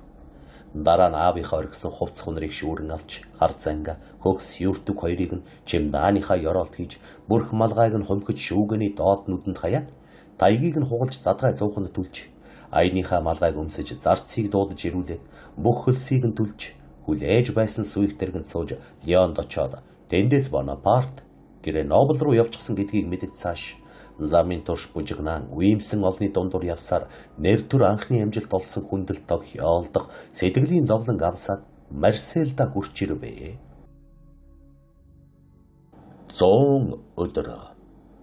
Нуарте сайн зүнж байж бүх зүйл түүний зөвгөн хэлснээр бол Элба арлаас хачин гайхалтайгаар эргэж ирсэн. Өнгөрсөн үед ч байгаагүй, ирээд үед ч дахин гарахааргүй. Энэ явдал бүхэнд илэрхий билээ. 18 дугаар Луи хатуу ширүүн зохилтыг няцаах гэж сул дорой оролдлого хийв. Тэр хүмүүст итгэхгүй адил болж байгаа, хэрэг явдалд итгэхгүй байгаа. Түүний дөнгөж сая сэргэн байгуулсан ванд засаг буюу үнэндээ хэмжээгүй эрхт засагт бэхжигч тогтоогүй, хөл дээрээ ганхаж хуучны үлдэгдэл ба шинэ үзэл суртлын холио худгаа болсон барилга нь императорын анхны дохиогоор нурж онов. Ийм учраас вангаас авсан шагнал нь Вильфорт ашиггүйгээр барахгүй, аюултай байсан учраас хэдийгээр хан Блакс вангийн тааллыг биелүүлэхийн тулд жуух бичиг ирүүлсэн боловч хүндэт легионы одонгоо хиндэж үзүүлсэнгүй. Зовж зүдрэн аж тус хүргэснийхээ төлөө эзэн хааны ордонд бүхнийг чадагч эрэгтэй болсон Нуарт өмгөөлж хамгаалаагүй бол Наполеон Вильфорыг зайлшгүй хөөн зайлуулах байсан юм. 1793 оноос Жирондич, 1806 оноос сенатч болсон тэр хүн өөрийнхөө хэлсэн үгэнд хүрч ордон тус хүргэсэн хүндээ тус болов. Вильфор энэхүү эзэнт гүрнийг 2 дахь удаага унана гэдгийг сайн мэдэж байсан учраас тогтнон байгаа хугацаанд нь Данцын тараачих шахсан нууцыг чадлынхаа хэрээр нуун далталж байв. Вангийн прокурорыг Бонапартизмд хангалттай үнэнч биш гэж сэжиглэн огцруулваа. Императорын засаг дөнгөж тогтмогц 18 дугаар Луигийн дөнгөж орхиж явсан Тюлерийн ордонд Наполеон шилжин ирж суумагц. Вильфорын хойноос манай уншигчид даган орсон тэр тасалгаанаас олон тооны янз бүрийн тушаал зарилгуудыг талбар тийш нь илгээв. Эзэн хааны самрын модоор хийсэн ширээн дээрээс 18 дугаар Луигийн дүүрэн тамхитай хайрцгийг олжээ. Марсельд орон нутгийн эрх баригчид хичнээн хориглосон боловч хүмүүсийн хооронд харилцан маргалдаан үүсв. Хэрэг явдал зөвхөн гэртээ бие оторлон сууж байгаа реалистуудын орилтон хашгиралтаар хязгаарлагдахгүй гудамжинд зүрхлэн гарсан хүмүүсийг илэрхий доромжлох боллоо. Цаг үеийн байдал өөрчлөгдсөний үрээр хөлгийн эзэн хүндэт хүн Вейбен лагерт хамаарагдах Морл хэрвээ бүхнийг чадагч болцохоогүй ч гэсэн Морл худалдааны удаан хүнд хизүү замаар явж нэр төр эрх тушаалтай болсон тэр бүх хүмүүсийн адил нийлээд аймхай болгоомжтой болчихсон хүн юм аа. Гомдлоо илэрхийлэх дууга өндөрсгөх хүрэлцээтэй жин олж авчи. Энэ гомдол нь Данцын тухай гэдгийг тааварлахад хялбархаа. Вильфор өөрийнх нь дарга унсан боловч тэсвэрлэн зогсож хоцров. Төөний хорим хийх явдал нь сарнин замхраагүй хэдий боловч аяда зөкстэй цаг эртэл гойшлогдов. Хэрвээ эзэн хаан ширээндээ тогтон суугаад байвал Жерар өөр нам ирж олох хэрэгтэй байсан бөгөөд Нуарти дүүнд өөр ихнэр олж өгөх байсан юм. Хэрвээ 18 дугаар Луи 2 дахь удаага эргэж ирвэл Бейлдээс Мерны нөлөө Вильфорын адилаар 2 дахин нэмэгдэж хорим хийх нь уламж тохиромжтой болох байв. Ийм байдалтайгаар нэгэн өглөө Морлиг ирснийг мэдэгдэхэд Вангийн прокурорын туслах Марселийн шүүхийнхний дунд тэргүүн байр эзлэх болсон байв. Өөр хүн байсан бол хөлгийн эзэн өөд яран очин угтан уулзаж өөрийнхөө сул доройг харуулчих байсан боловч Вильфор ухаантай туршлагагүй байлаж гисэн сайн сэрх үйтэй хүн болохоор Морлиг завгүйтэй биш харин Вангийн прокурорын туслах ирсэн хүнийг үүдэндээ хүлээлгэж сурсан ёсоор үүднийхөө өрөөнд хүлээлгэв. Мөчийн дараа янз бүрийн чиглэлийн хідэн сонин эргүүлж үзээд эрхэм Морлиг дууд гэж тушаалагв. Морл Вильфорыг зөөлөн зантай болсон байх гэж бодож байтал харин 2 сар хагасын өмнө байсан шигээ тайван бад тогтвортой ёсорхуу хിവэрэ байв. Энэ бол жирийн хүнийг эрх тушаалтай хүнээс тусгаарлах хамгийн давшгүй саад дотгор байдаг. Морл тасалгаанд ороод түүнийг өөрийгөө хараад сүрдэн чичрэх байх гэж найдаж байсан чинь харин оронд нь өөрийг нь хүлээж бичгийн ширээний цаан сууж байгаа прокурорын туслахыг хараад өөрөө л айн дагжихад хүрчээ. Морл үүдэнд зогсов. Вильфор түүнийг танихгүй байгаа юм шиг харна. Тэгээд хэсэг зур дуугүй байж Морлийг малгайгаа эргүүлэн зогсож байхад хэрвээ би андуураагүй бол та ч нэрхэн Морл гэв. Тийм ээ ноёнтон би байна гэж хөлгийн эзэн хариулв. Аль вэ нааш орооч гэж Вильфор сайхан зантай хэлээд таны ирсэн явдлын ачийг би юугаар хариулах ёстой болж байна гэв. Та тааварлахгүй байна гэж юу гэж Морл асуув. Үгүй ээ. Огт тааварлахгүй байна. Хэдий тийм боловч чадах юм байвал танд туслахад бэлхэн байна. Энэ бол таны бүрэн мэдлийн зүйл гэж Морл хэлв. Тэгвэл юун тухай юм бэ хэлэлтэй. Морл баг зэрэг тайвширч өөрийнхөө хүсэлтийн шударга ба одоогийн байдлын тодорхойд бат итгэж ноёнтоо эрхэмдээд эзэн хааны буцаж ирэх тухай мэдээ тодорхой болохоос хэдэн хоногийн өмнө Би тань дээр нэг залуу далайчин. Миний онгоцны ахмадын туслахад өршөөл үзүүлнэ үү гэж гуйж ирснийг минь санаж байгаа биз. Төвнийг айл бааралтай харилцаатай гэж шийтгсэн юм. Тэр үед ялт хэрэг гэж үзэгдэж байсан ийм харилцаа нь одоо шагналт хүртэхээр зүйл боллоо. Тэгкэта 18 дугаар Ллойд алба хааж байсан болохоор тэр хүнийг өршөөгөөгүй л дээ. Энэ бол таны үүрэг байсан. Одоо бол та Наполеонд үйлчилж гэм буруугүй хүнийг хамгаалах үүрэгтэй. Энэ бол бас л таны үүрэг. Ийм учраас би тань дээр түүний тухай асуух гэж ирлээ. Вильфор ихэд бие барив. Төвний нэр хэн билээ гэж асуугаад нэрийг нь хэлж өгөөч гэв. Эдмонд Дантес. Шууд өдөөс нь хэлж байгаа нэрийг сонсгоос 25 алхмын эрүүл тулаанд дайсныхаа өдөөс тухай тавьж өгөх нь аятайхан байжээ. Гэвч Вильфор нүдээ жирэмсэнгүй. Намайг энэ залуу ковийнхаа эрх ашигын үүднээс барьсан гэж хэнч хэлж чадахгүй гэж Вильфор бодож байв. Дантеси гэж давтан асуугаад Эдмонд Дантес гэв. Тийм эрхмээ. Вильфор зэрэгэлдээ байгаа том шүүгийг нээж дараа нь өөр нэг ширээнд очиж ширээнээс хавтаст хэрэгүүд өрсөн дашинг дээр очиж үзснэ. Эргэж хөлгийн эзэн өөд хараад хамгийн жирийн дуугаар өршөөлт эрхэм байна. Та андуураагүй биз гэж асуув.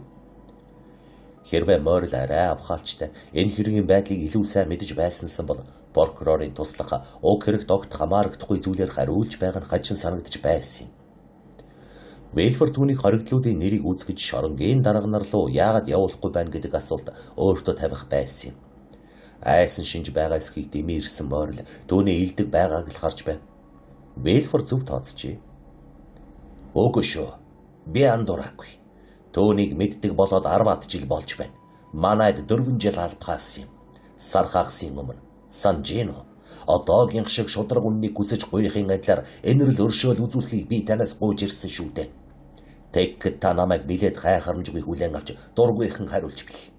Тэр үед реалистууд Бонапартчдад найрсаг биш байдаг байсан юм гэж хэлв. Ноёнтэн гэж Вильфор түүний цохилтыг нийцаа ерийн ханга байдлаараа хариулаад Борбончуудыг би эзэн ширээний хууль ёсны эзэн ард түмний сонгосон хүмүүс гэж үздэг байсан тэр үед реалист байсан юм. Гэвч одоо бидний үзэж гэрч нь болж байгаа тэр гайхамшигт дэргэлт миний ташаарсныг батлан харуулв. Наполеоны суу тухай ялжээ. Зөвхөн олны дуртай хэмжээгүй эрх засаг бол хууль ёсны хэмжээгүй эрх засаг юм гэв. Сансан ёсоор боллоо гэж Морл бүдүүлэгдөвхөн илэн даалангуй хэлээд таны тэгж ярихыг сонсоход сайхан байна. Энэ бол хөөрхий Эдмонд сайн ёр болох нь гэв. Вильфор шинэ бүртгэлийн хуудас эргүүлэн байцнаарай. Би одоо санаж байна. Далаачин байхаа. Тэр каталан бүсгүйтэй суух гэж байсан байхаа. Тийм. Би одоо санаж байна. Тэр бол маш ноцтой хэрэг байсан юм гэж хэлв. Тийм гэж юу? Шүүхийн байшинд байхад түүнийг шууд шорон руу аваад явсныг та мэдэж байгаа шүү дээ. Тийм ээ. Тэгээ дараа нь яасан юм бэ? Дараа нь би Парист өөр мэдээ явуулж түүнээс олсон бичиг баримтуудыг хамт явуулсан. Би тэг хөөрхтэй. Түүнээс 7 хоногийн дараа хоригдлыг аваад явчихсан. Аваад явчихсан гинэ гэж Морл дуалтаад. Хөөрхий амтныг яага бол гэв. Бөө. Түүнийг бодвол Фенестрел, Пеньерол юм уу? Эсвэл Гигэ Маргаритийн арал руу цөлөх маягаар явуулсан байх. Нэг сайхан өглөө тан дээр эргэж ирээд хөлөг онгоцны удирдлагыг хүлээн авна. Хэзээ бол хэзээрэг. Төвний байр хадгалаастай байна. Харин одоо болтол яагаад ирэхгүй байна? Наполеоны шүүх, реалистуудын шүүхийн шоронд хийсэн хүмүүсийг юуны өмнө суллан тамих ёстой баймаар юм. Ной Морл та зэмлэх гэж битгий яар гэж Вильфор хэлээд ажил хэрэг бүхэнд хууль зүй шаарддаг юм а. Шоронд бас суллан тамих тухай тушаалыг мөн л дээд дарга нараас авах болно шүү дээ. Наполеон дөнгөж 2-7 хоногийн өмнө буцаж ирсэн. Хоригдлуудыг суллан тавих тухай тушаал одоо л бичигдэж байна гэв. Энэ ёс журмыг нь түргэн гүйцэтгэж болдоггүй юм уу гэж Морл асууад. Бид ялсан шүү дээ. Надад найз нөхөд холбоо харьцаа бий. Тэр шийтгэх тогтоолыг хүчингүй болгуулж чадна гэв. Тогтоол байхгүй шүү дээ. Тэгвэл баримтлах тухай тогтоол. Улс төрийн хэрэгт хоригдлуудын нэрсийн жагсаалт байдаггүй. Заримдаа засгийн газар хүнийг орц сургууй алга болчихыг сонирхдаг. Тэгэхээр нэрсийн жагсаалт байж байвал эрж олоход тус хүргэн шүү дээ. Борбончуудын үед тийм байсан байж болох юм. Харин одоо Цаагүй бүхэн тийм байдаг юм. Эрхэм Моррел. Засгийн газрууд бие биегээ сольдог боловч бие биетэйгээ адил байдаг юм. 14-р Луигийн үед тогтоосон ялт цэрлэлтийн машин одоо хүртэл ажиллаж байна. Зөвхөн Бастил байхгүй болсон. Эзэн хаан бол шоронгийн дүрмийг биелүүлэх талаараа Луи 14-өөс ч илүү хатуу чанга бөгөөд нэрсийн жагсаалтад нэр нь ороогүй хоригдлууд тоолж баршгүй олон байна. Эмилдэг сайхнаар илэн далангуй ярих нь хэнийг ч итгүүлэхэд хүргэнэ. Тэгээд ч Моррел огтхонч эргэлзэж сэжгэлсэнгүй. Хөөрхий Данциг дүргэн буцааж ирүүлэх талаар яавал зөх тухай ноён де Вильфор юу гэж зөвлөсөн бол? Шүүх яамны сайдад өршөөл гуйж өргөдөл оруулах гэдэг нэг зүйлийг зөвлөж чадах байна. Ноён де Вильфор, өргөдөл гэдэг чинь юу болохыг би мэднэ. Шүүх яамны сайд тэр өргөдөл гэдгийг чинь өдөрт 200 хүлээн авна. Тэгээд түүнээсээ дөрвийг нь уншдаггүй. Тийм ээ гэж Вильфор хэлээд, "Гэвч тэр миний цогцолттой буюу надаас шууд явуулсан өргөдлийг заавал уншина" гэв. "Тэгвэл та тэр өргөдлийг түүнд дамжуулж өгөх үү?" "Дуртай дамжуулнаа. Даантас өртөнд хэрэгтэн байсан байж болох юм. Одоо бол хэрэгтэн биш. Тэгэхээр би түүнийг шоронд хийсэн шиг бас шоронгоос соллох үүрэгтэй." Вильфорын байдалтайгаар хэдийгээр гарах боломжгүй ч гэсэн өөртөө аюултай үр уршиг тарьж өөрийг нь эргэлт буцалтгүй хөнөөл учруулж болох зүйлийг аргалан хаацаалж өнгөрүүлвэ. "Сайдад яаж бичих вэ?" "Ной Моррел наашаасуу. Гэд Вильфор түүнд суудлаа тавьж өгöd би танд хэлж өгч бичүүлье" гэв. "Та яасан сайн хүн бэ?" "Тэгэж хэлээд хэрэггүй. Харин бид цаг алдаад яах вэ? Тэртээ тэргүй зөндөө цаг алдтал." Тийм. Хөөрхий амтан хүлээж зовж байгаа. Арга нь барагдаж байж ч магадгүй." Вильфор чимээнэргүй харанхуйн дунд өөрийг нь хараан зүхэд сууга хоригдлыг бодоод чичрэн дагжваа. Гэвч дэндүү холгороод явчихсан учраас ухарч болохгүй болчихсон байв. Даантас түүний нэр төр дуртай, сэтгэл дарагдан алга болох ёстой байв. Моррел Вильфорын зөөлөн сандал дээр суугаад үзэг авч "Би бэлхэн байна" гэж хэлв. Тэгэхэд Вильфор сайн санааны үүднээс Даантсын эх оронч үзэл түүний Бонапартчдын хэрэгт үзүүлж байсан аж тусыг өсгөн нэмсэн өргөдлийн үгийг хэлж өгвөө. Үүнээс үзвэл Наполеоныг буцаж ирэхэд гол үүрэг гүйцэтгсэн хүний нэг нь Даантс болж харагдав. Ийм өргөдлийг сайд үзмэгц тэр дороо шудраг үннийг дахин олох ёстой болно. Тэгэхдээ энэ нь хийгдэггүй байсан бол шүү дээ. Өргөдийг бишиж дуусмагц Вильфор түүнийг чанга уншваа. "Сайн байна. Одоо үлдснийг нь надад найдаж болно. Та хизээ үнийг явуулах уу?" "Өнөөдөр л явуулна." "Таны цогцолтой явах уу?" "Хэрвээ энэ өргөдөл дотор бичсэн зүйл цөмчийн үнэн гэж чи батлан бичвэл тэр хамгийн сайн цогцолт болно." Вильфор ширээндээ суугаад өргөдлийг нь булан дээр хэрэгтэй цогцолтыг нь хийв. "Одоо би цааш нь юу хийх вэ?" гэж Моррел асуухад Вильфор "Хөл ажил бай. Би бүгдийг өөрөө хариуцъя" гэж хариулв. Ийм итгэлтэй хариулт нь Моррелийг дахин итгэн гордох болгов. Тэгээд бангийн прокурорын туслах дээрээс баяртай гарч өвгөн Дантест хүүтэйгээ удахгүй уулзна гэж хэлэхээр яв. Гэтэл Вильфор тэрхүү өргөдлийг Парис руу явуулахын оронд өөрөө гамтай хадгалав. Одоохондоо бол Дантсыг аврахын захидал нь Европод болж байгаа магадгүй тэр явдал буюу дахин сэргэлт болох юм бол түүнд үхлийн уршиг учруулж болох ажээ. Ингэж Дантес хоригдол хിവэрэ үлдэв. Харанхуй нөхөн дотор хаягдж орхигдсон тэр бээр 18 дугаар Луигийн дуйлантайгаар унсны дараа түүнээс ч илүү хүчтэйгэр эзэнт төрийн задран суурьсныг дуулж сонссонгүй. Харин Вильфор бүхнийг нарийн ажиглаж бүхнийг чих тавин анхаарч байв.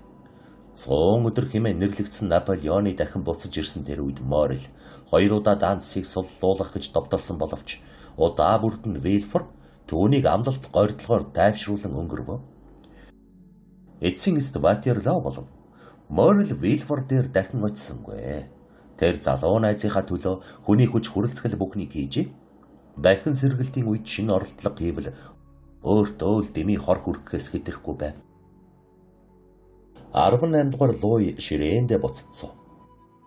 Вильфор дотоод сэтгэлийг нь зовоон тарчилгасан олон дурдтгал сэтгэлд нь үлдээсэн Марселес гарч Тулууз хотод бангийн прокурорын үүрэгт хүлээн авч очив. Энэ хотод ирснийхээ дараа 2-7 хоноод Рене Д'Эссемерэн хатагтаа тайсав. Одоо хатагтай эцэг ордонд онцгой гайр хишгийг хүлээсэн хүн болжээ. 100 өдөр ба Ватерлоогийн дараа Дантес хүмүүст биш юм гэхэд лав тэнгэрт мартагдаж шоронд хоригдсон хിവэр үлдсэний учир ийм байна. Наполеоны Францад буцаж ирснийг мэдээд Данглер Дантест ямар цохилт өгснөө ойлгов. Түүний ховын бичиг зорьсондоо хүрчээ. Гэмт хэрэг хийхдээ овчин өдөр тутмын амьдралд хангалттай авьяастай бүх хүний адилаар энэ хачин тохиолдлыг Тэнгэрийн балаг хэмээн нэрлэв. Наполеон Парист ирж түүний захирах хүчит дуу дахин зураатахад Данглер айв. Бүх зүйлийг мэдэж байгаа өшөө хорслоо ямраарч авч мэдэх Дантес хүрээд ирэх байх гэж цаг мөч бүрт хүлээн сандарч байв. Тэгэд далайн албанаас гарах хүсэлтэй байгаагаа Морилд мэдэгдэж Испаний нэгэн томоохон худалдаачид явуулж өгөхгүй гэж хүсчээ. Ингээд Данглер 3 дугаар сарын сүүлч буюу Наполеоныг төвлөрт ирснээс 12 хоногийн дараа тэрхүү худалдаачныг албан хаагчаар орж Мадрид яваад түүнээс хойш сураг чимээ сонссонгүй. Фернан ямар ч учрыг олсонгүй. Дантес байхгүй байсан нь түүнд хамгийн хэрэгтэй зүйл юм байна. Дантес яага бол гэдгийг тэр мэдхийг ч оролцсонгүй. Түүний бүх хүч анхаарал нь Мерседесийг болцоод хөнөн ирэхгүй тухай янз бүрийн зохиомл ямар хуурах ба. Яаж бүсгүйг дагуулan өөр тийшээ явах билээ гэдэг ганцхан зүйлд чиглэгдэжээ. Заримдаа Фаро хошууны өндөр орой дээр сууж Марсел, Каталан хоёрын замууд магчин шувууны нүд шиг хөдөлгөөнгүй харцаар өшөө өвөрсөн гоо сайхан далайчин ирж яваагүй байгаа гэж харцсан. Фернан Дантесийг буудан алж дараа нь хүн алснаа далдлах гэж өөрийгөө буудахаар хатуу шийджээ. Гэвч тэр өөрийгөө хуурч тэр бас алга орцоор байгаа учраас хэзээч өөртөө гар хүрэхгүй байж. Тэр завсар энэ гонигт явдлууд болж байх үед зэвсэг үүрчилж чадах бүх хүнийг император зэрэг татаж Францын хилийн цаана явуулж байна. Фернанд бусдын хамт аян дайн явж ормогц. Мерседес хоёрыг орхиод эзгүй байх хооронд нь өрсөлдөгч залуу ирээд гайртай хүүхэнтэй минь суучихгүй гэж бодон тарчлан явна. Хэрвээ Фернанд амиа хорлох зориг чадвартай байсансан бол Мерседесээс хагцах үедээ лав бие хорлох байсан биз. Мерседесийн уй гашуу сэтгэл зовсон дүр үзүүлж түүний өчүүхэн хүсэл бүрийг хичээнгүйлэн биелүүлж байсан нь сайн санаад зүрхэнд нөлөөлж байв. Мерседес түүнд ах шиг хайрт. Энэ нөхөрлөл нь ачийг санан баярлах сэтгэлээр улам бэхжижээ. Мерседес Каталан залуугийн мөрөнд аяных нь өргөвчийг зүүж өгөхдөө ах минь, ганц найз минь, би мэдэж яв. Миний нулимсаа гоожуулт суудаг энэ дэлхий дээр чамаас өөр хүн надад байхгүй шүү дээ. Намайга битгий ганц ардуулаарай гэж хэлсэн байна. Салгатаа хэлсэн энэ үг Фернаны горилгыг улам сэргээжээ. Дантес эргэж ирэхгүй юм бол Мерседес түүний эхнэр болох өдөр ирэхийг хэн байг гэх вэ? Мерседес ганцаараа нүцгэн хадан дээр үлдвэ. Энэ хад хизээж түүнд хязгааргүй өргөн далайн өмнө ийм үр шимгүй мэд санагдаж байсангүй. Мерседес энэ хязгаарт домгийг нь ярьдаг галзуу эмийн адилаар нулимсаа гоожуулж Каталаныг тойрон сажил. Заримдаа өрөндийн шат аам халуун наранд хөшөө мэд хөдөлгүй загсаж Марселийн зүг харна. Заримдаа тэнгисийн эрэг дээр сууж долгио давалгаан шүүхийг чаднан ингэж найдлаггүй хүлээн зовлон эдэлд сууснаас урагшаа бүхийж далайн гүнд орж алга болбол дээр юм биш үү хэмээн бодно. Мерседес аймхаа зориггүйдээ амиа хорлож чадахгүй байсан биш. Харин бүхний гэвэгчд сүсэглэж сэтгэлээ тайтгаруулдаг нь түүнийг аварчи. Кадрусыг бас Фернанын адил зэрэг татсан боловч Каталан залуугаас 8 насарах бас тэгээд эхнэртэй байсан учраас түүнийг 3 дугаар зэрэгт эрг хавийн газрыг хамгаалахаар үлдээв. Сөвхөн найдлага горилгоор амьдарч байсан өвгөн Дантес императорыг унамгц сүүлчийнхээ горилгыг алдваа. Хүүгээсээ хагцснаас яг 5 сарын дараа Эдмоныг баривчилж аваад явсан тэр цагт өвгөн Дантес Мерседесийн гар дээр нас барв. Морил оршуулах зардыг өөрөөсөө гаргаад өвчтөө байхдаа өвгөний зээсэн баг саг өрийг төлжээ. Энэ бол зөвхөн хүнж чанарт үдээгүй зоригтой хэрэг байв. Өвнөдөд өөр хоорондоо арцалдах явдал өрнөж байсан энэ үед Дантес шиг тийм аюултай Бонапартчийн эцэгт өөхөх үед ч гэсэн тууслах гэдэг бол ялт хэрэг болох байваа. Нэгэн солиотой нөгөө нь догшин 2 хоригдол. 18 дугаар Луиг эргэж ирснээс бараг залбал 1 жилийн дараа ерөнхий байцаагч чоронгуудад шалгалтгив. Дантес газар доорх өрөөндөө сууж байгаад дээд талд юм болж гим чанга харин доод талд шөнийн харанхуйд шүлсээр торс сүлжиж байгаа аалзны туг бас газар доорх өрөөний таазан дээр хуран цуглархт нь бүдэн цаг шаардагдах усны туслын унахыг сонсож тассан хоригдол хүндэл дуулдах төдий чимээ хяхналыг сонсвоо. Амьд хүмүүсийн дотор ямар нэг юм болж байгааг ойлгов. Харин өөрөө өөрийгөө өгсөн хүүргэж бодохоор тийм удаан булшин суужээ. Байцаагч хоронгийн өрөө таслахаа бүрээр дэс дараалан оров. Зарим хоригдлууд аасч юмж гэлээ асууна. Тэдгэр хоригдолд 10 эсвэл аймгаагаасаа болоод дарга нартай гимгүй харагдах болсон ус байваа. Байцаагч тэднээс хоолунд ямар байгаа эрэлт хүсэлт байна уу гэж асуув. Тэгэхэд тэд цөм дургуутмаар хооллож байна, суллаж өгөөч гэж нэгэн зэрэг хариулна. Тэгэхээр нь байцаагч өөр юу хүсэх юу байна гэж асууж. Тэд толгоос ихсрэв. Хоригдол хүн суллагдахаас өөр юу хүсэх билээ. Байцаагч инээмсэглээд гаминдаа ууд хандаж энэ ашиггүй эргэлт шалгалтууд хэнд хэрэгтэй юм. Мэдэхгүй байна. Нэг л шорон үзвэл 100 шоронч үзсэнтэй адил. Нэг хоригдлын хэлэх үг сонсвол 1000 хоригдлын хэлсэн үг сонсохтой адил. Энд тэндгүй л адилхан муу хооллож байна. Ямар ч гэмгүй гэдгээ хэлэх юм. Өөр хоригдлууд танад байхгүй юу гэв. Аюултай бөгөөд галзуу солиотой хоригдлуудаа бид газар доорх давхарт авч байдаг. Гэхэд байцаагч ядарсан байдалтайгаар яа гихв. Үүргээ эцэст нь хүртэл биелүүлэхээс биш. Доошоо бууцгаая гэж хэлв. Үгүй дээл 2 цэрэг авч оролгүй болохгүй. Заримдаа хоригдлууд арган тасарч амьдралд уйлаад ирэхээр алагдах ял орноолгохын тулд шийдэмгий зөвхөрсөн юм хийдэг юм. Таны аим насанд халдаж мэднэ. Тийм бол болгоомжлох арга хэмжээ гэж байцаагч хэлв. 2 цэрэг хурч ирж тэд цөм өөрөө доош буу. Тэдний бууж яваа шатаар доошлох тутам бүх 5 мэдэрхүйд хэцүү тэртэ муухай үнэртэн. Байцаагч зогсоод чөтгөр ав гэж энд чинь ямар амтан сууж болдг юм бэ гэж хэлэхэд хаминда он цаюултай ловирчт. Энэ хүн юу ч хийж чадах хүн гэж бидэнд сануулan мэдгдсэн юм. Ганцаараа байдаг юм уу? Тэгэлгүй яах вэ? Энд дудаж байгаа мó. Жил шахан болж байна. Авчраад л шууд газар доорх шоронд хийчихсэн үү? Үгүй. Хоол зөөж байсан хуйгийг алах гэж дайрсны дараа хийсэн. Хуйгийг алах гэсэн гинэ. Тийм ээ.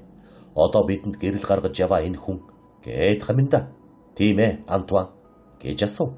Тэгэхэд нь манаач. Тийм ээ, тийм. Намайг алах гэсэн юм гэж хариулв. Галзуу хүн байна шүү дээ. Дүүнээс ч долоондор зүгээр л чөтгөр гэсэн үг гэж манаач хэлв. Тэгэхэд байцаагч тэгвэл түүнээс гомдол нэгэж болно шүү дээ гэж хэлв. Хэрэггүй дээ. Хангалттай шийтгэгдсэн хүн. Тэгээд ч бас галзуурах төхөд байгаа юм. Одоо жил өнгөрөлгүй л бүр галзуурна. Бид туршлагаасаа мэдчихэв. Тэгвэл өөрт нь сайн да гэж байцаагч хэлээд галзуурчхаараа зовх нь баг болно гэв. Байцаагч бол хүн чинэрэнгүй сэтгэлтэй энэ нийгүүлсэнгүй үүрэгт ажилдаа тохирсон хүн болох нь харагдаж байгаа биз. Таны хэлдэг төмөн зөв гэж хаминдаа хариулаад таны хэлж байгаа үг хоригдлуудыг сайн мэдхийг харуулж байна. Манайд нөгөө талын шатаар очдог харанхуй шоронд урд Италид нэгэн намын өдөрдөгч байсан өвгөн ширээт лам бий. Тэрэнд 1813 оны эцсээр галзуурсан. Түүнээс хойш таныхын аргагүй болсон. Урд уйлаад л байдаг байсан бол одоо инээгээд л байдаг. Урд нь тураад л байсан одоо таргалаад л байна. Үүний оронд та түүнийг үзэхгүй юу? Тэр бол хөвгөлтэй галзуу. Танд уйдахар төрүүлэхгүй шүү гэж хэлв. Би энэ хоёрыг хоёуланг нь үзнэ. Албан үүргийн үнэн сэтгэлээсээ биелүүлэх хэрэгтэй гэж байцаагч хэлв. Байцаагч өөрөө анх удаага шорон үзэж байгаа учраас дарга нартай тоогдох гэж хүсжээ. Өөрөөр үүн дээр нь оръё гэж хэлв. Болгоно уу гэж хаминдаа хэлээд хуйг өддөхвөө. Хуйг хаалга онгойлгов. Хүнд түгчээр хангар жингэр хийж зэвэрсэн нугас хяхна төмөр сараалчтай нарийнхан завсраар орж ирж байгаа нарийнхан гэрлийг хэлж баршгүй амтархан харсан Дантес толгоогоо дээш болгов. Нэг танихгүй хүн бамбар барьсан 2 хуйг 2 цэрэг бүрх мал гайгаа гартаа барьсан хаминдаа орж ирэхийг хараад Дантес учрыг ойлгож одоо л дээд даргатай уулзах аз тохиолдлоо гэж урагшаа ухасхийн гараа илгэндээ зөрүүлэн барив. Тэгмэгт цэргүүд байцаагчууд муу юм уйлдэхэр ухас хийлээ гэж бодоод жадаа өмнүүрэн зөрүүлвэ. Байцаагч өөрийн ирэхгүй алхам хойш ухрав. Дантес өөрийг нь аюултай хүн болгон ойлгуулсныг мэдвэ. Тэгэхэд Дантес хүний ил чадах хэмжээгээр номхон даруй байдал гаргаж ирсэн хүмүүсийг гайхахаар дүлгөөхөн загнаж өндөр тушаалт тэр хүний зүрхийг хөдлөхийг оролдвоо. Байцаагч Дантесийн хэлж байгааг дуустал сонсоод дараа нь хаминдаа өдөргөж Зөв тийшээ болж байгаа хүн байна. Хэдийнэ номхон тогтун байдалтай болжээ. Айн гэдгийг мэдчихэв. Жад хараад ухарч байгааг нь хараач. Харин галзуу хүн бол юунаас ч айдаггүй. Би энэ асуудлаар Шарантанд маш сонирхолтой ажиглалт хийсэндээ. Гэж хэлв. Дараа нь хоригдол өөд хандаж. Довчор хэлбэл та юу хүсэж байгаа юм бэ? Гэж асуув. Миний ямар гэмт хэрэг хийснийг л надад хэлж өгөөч. Шүүгээр тасалж мөрдөн байцааж өгөхийг хүсэж байна. Тэгээд сүүлд нь хэрвээ намайг буруутай бол буудан алж, гэм буруугүй бол суллан тавиач гэж хүсэж байна. Таныг сайн хоолж гинөө. Тийм байлгүй. Мэдэхгүй. Тэгээд ч энэ бол чухал юм биш. Харин гэм буруугүй хүн хуурамч мэдээгээр өөрийгөө алсан яргачдыг хараан зүгсээр хохирон үзэхгүй байх нь азгүй хоригдол надаар зогсохгүй. Үнэн шударгын шүүхий бүтээгч засаг төртч биднийг захиран суудаг вантч чухал юм. Та өнөөдөр маш номхон байх чинь юу? Та дандаа ийм байдаггүй байсан шүү дээ. Хуйгийг алах гэж байхдаа та шал өөр юм ярьж байсан. Гэж хамандаа хэлв. Энэ үнэ. Харин би надад маш сайн байдаг. Энэ хүнээс өршөөл уучлалт гуйж байна. Та нар юу хүсэв? Би тэгэхэд галзуу солиотой байж. Гэж Дантес хэлв. Одоо үгүй юу? Үгүй. Шорн намайг нуг дарч сүхрүүлж. Би энд ийм их удаж байна. Удаж байна гинэ. Таны хизээ баривчсан юм бэ? Гэж байцаагчсан.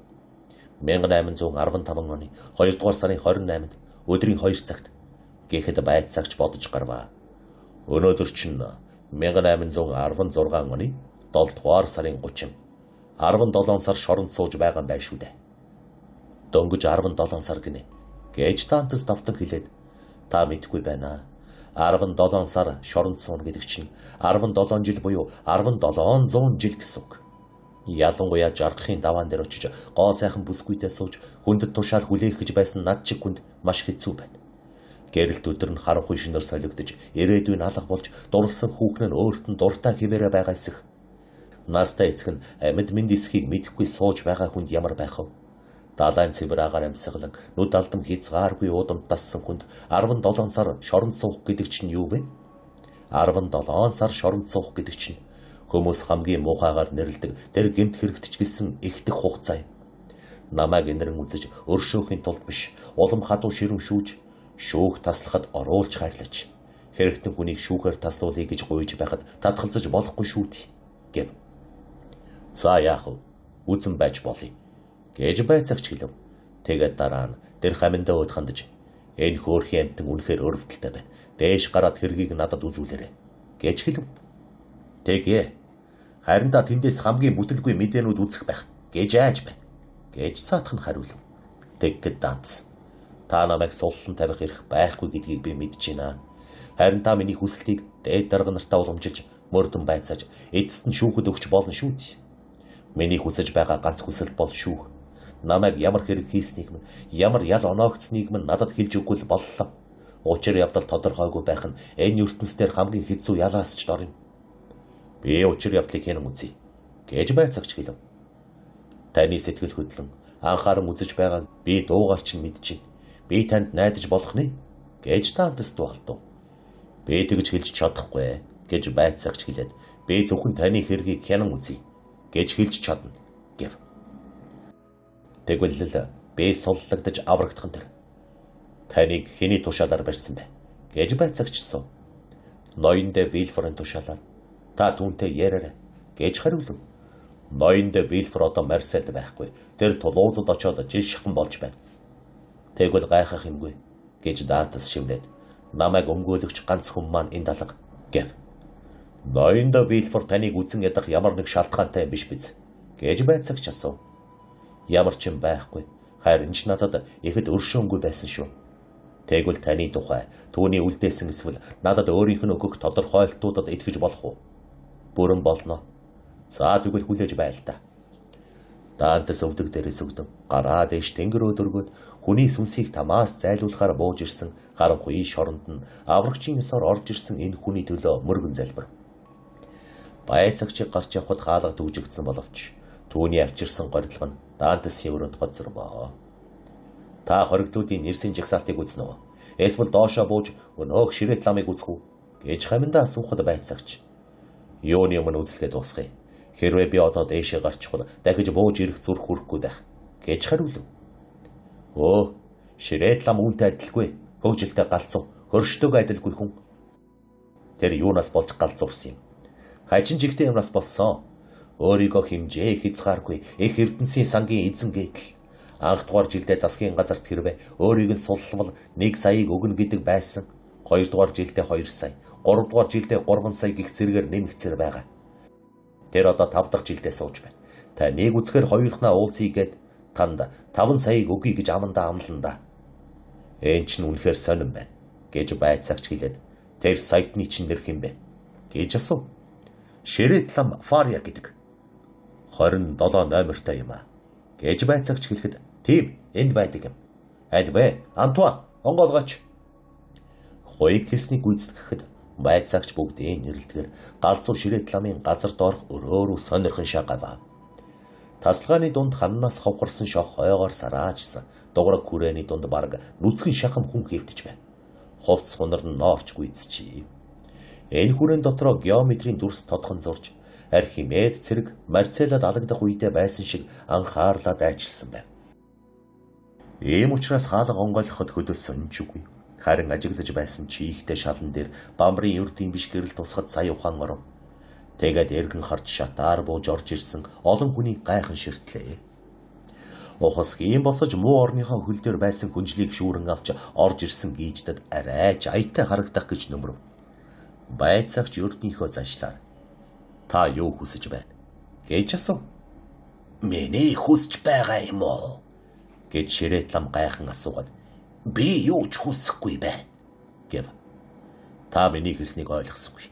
Намайг засгийн газраас явуулсан. Би шорон шалгаж хоригдлуудын эрэлт хүсэлтийг хүлээн авч байгаа юм гэж байцаагч үргэлжлүүлэн хэлв. Оо, тэгвэл өөр хэрэг гэж ширээд лам цэргэн хэлээд бэд хоёр үгээ ойлголцох байх гэж би найдам. Тэгэхэд хаминда за харж гинөө. Миний хэлснээр л ихэж байна да гэв.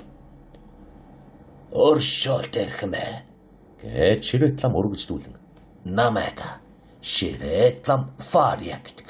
Ронд төрсөн. Эх хам Роспилозын 20 жил нарийн бичгийн дарга гэс. Намайг 1811 оны ихээр баривчлан авсан. Чохом яагаад тэгж баривчаасныг би мэдэхгүй. Үүнээс хойш би Итали, Францын засгийн газруудаас суллан тавьдгийг дэмий шаардаж зух болсон юм гэв. Яагаад Францын засгийн газраас билээ гэж хаминда асуув. Намайг Пьомбинод байхад баривчлан авсан юм. Тийм болохоор Пьомбиног Милан, Флоренц хотууд шиг Францын аль нэг мужийн гол хот болсон байх гэж бодож байна. Байцаагч хаминда хоёр нэмцэглэн бие өөдө харав. За эрхэм минь. Италийн тухай таны хэлж байгаа зүйл чинь шин сонин зүйл биш байна гэж байцаагч хэлэхэд ширээд лам Фария. Энэ бол намайг баримтжуулсан тэр үедээ холбогдсон гэж хариулаад эрхэмдэд император Тэнгэрээс заягдсан хүүд Ромын фантусыг байгуулах гэж байсан болохоор би түүнийг ялалтаа үргэлжлүүлэн Италиг нэгтгэн нэгэн бүхэл нэгдсэн улс болгох гэсэн Маркавелли ба Цезар Борджиагийн хүсэл мөрөөдлийг хэрэгжүүлэн байгаа юм байх гэж бодож байсан юм гэв. Аз болоход таны онц талархан үзэж байсан тэр төлөвлөгөөг Тэнгэр баг зэрэг өөрчилж өгчээ гэж байцаагч татгалзан хэлэхэд чирээд лам. Энэ бол Италиг хүчрхэг тусгаар тогтносон жаргалтай улс болгох ганц арга мó гэж хариулв. Тэгэхэд нь байцаагч магадгүй маа. Тэгэхдээ би тантай Италийн улс төрийн бодлогын чиглэлийг шүүмжлэн хэлэлцэх гэж ирээгүй. Таныг орон сууц хоол ундандаа тааламжтай байгаа эсхийг асуух гэж ирсэн юм гэж хэлв. Эндхийн хоол бусад шоронгуудын хоолтой адил. Өөрөөр хэлбэл маш муу байна гэж ширээд лам хариулаад байр минь чихтэй эрүүл хагааргүй байна. Гэвч газар доорх шорон гэхэд ерөнхийдөө вол байна. Энэ ч яах вэ? Харин засгийн газарт мэдэгдэх гэсэн нэг чухал нууц зүйлдэл хамаагүй учир байна гэв. За одоо л эхэллээ гэж хаминда байцаагчийн чихэнд хэлв. Хэрвээ амжилттай болбол Ньютоны бүх системийг ч өөрчилж мэдэх тийм тооцоо хийж байхад минь саад хийсэн боловч би та нарыг хараад баярлж байна. Би тантай хоёулахнаа уулзаж ярилцахыг зөвшөөрнө гэж ширээд лам үргэлжлүүлэн ярихад хаминда байцаагчд. Би танд хэлээгүй юу гэж шивнэв. Тэгэхэд байцаагч нэмзэглэж та өөрийнхөө улсуудыг сайн мэддэг юм байна гэж хариулаад ширээд лам утгандаж би таны хүслийг биелүүлж чадахгүй байна гэж хэлв. Хэрвээ улсад их мөнгө жишээлбэл 5 сая хөрөнгө тухай ярил яах вэ? Гайхалтай байна. Та тэрч байтугай өгөх мөнгөний тоог хүртэл өрчлөн мэдчихсэн байна шүү гэж байцаагч хэлв. Тэгээд байцаагч явах гэж байгааг хараад ширээд лам үргэлжлүүлэн за яах вэ? Хоёулахнаа л ярихгүй байж болно. Эрхэм хаминда бидний ярианд байлцгал та гэж хэлв. Эрхэм бидэнд таны хэлэх гэж байгаа зүйлийг чинь би нэггүй цээжээр мэдэж байна. Өнөөх л Эрдэнэсийн сангийн тухай бидтэй тийм үү? Гэж хаминда түүний үгийг таслан хэлв. Тэгэхэд Фария өрдөн дуулаагүй хүн бол саруул ухаан үнэн шудрах сэтгэлийг нь олж харахаар тийм харцаар тэрхүү элэг доог хийх чиг ширтвэ. Тэгэлгүй яах вэ? Түүнээс өөр би юу ярих юм? Гэж ширээд лам хэлэхэд хаминда эрхэм байцаагчаа гэж үргэлжлүүлэн хэлээд би үүнийг 5 жилийн туршид үргэлж сонсож байгаа болохоор энэ явдлыг ширээд ламаас доргүй ярьж чадна гэв. Ноён хаминда энэ бол таныг түүх сударт бичсэнчлэн нүдтэй мөртөө юм үздэггүй. Чихтэй байтлаа юм сонсдоггүй тэр хүмүүст хамаарагдах хүн юм гэдгийг нотлон харуулж байна. Гэж ширээд лам хэлэхэд байцаагч эрхэм минь улс баян Тэнгэрийн ачаар улс таны мөнгөөр дутахгүй. Харин та тэр мөнгөө суллагдаж гарах хүртлээр хадгалж бай гэв. Ширээд ламын нүд том болж байцаагчийн гараас шүүрэн авч хэрвээ намайг шоронгоос гаргахгүй бол хэрвээ шударгасыг зөрчиж намайг энэ зойронд байлгаад байвал хэрвээ би өөрийнхөө нууцыг нэгч хүнд гэрээслэн захиж үлдээж чадахгүй үхвэл энэ бүх Эрдэнэсийн сан дими хаягдж өнгөрнө гэсэн үг болох нэ.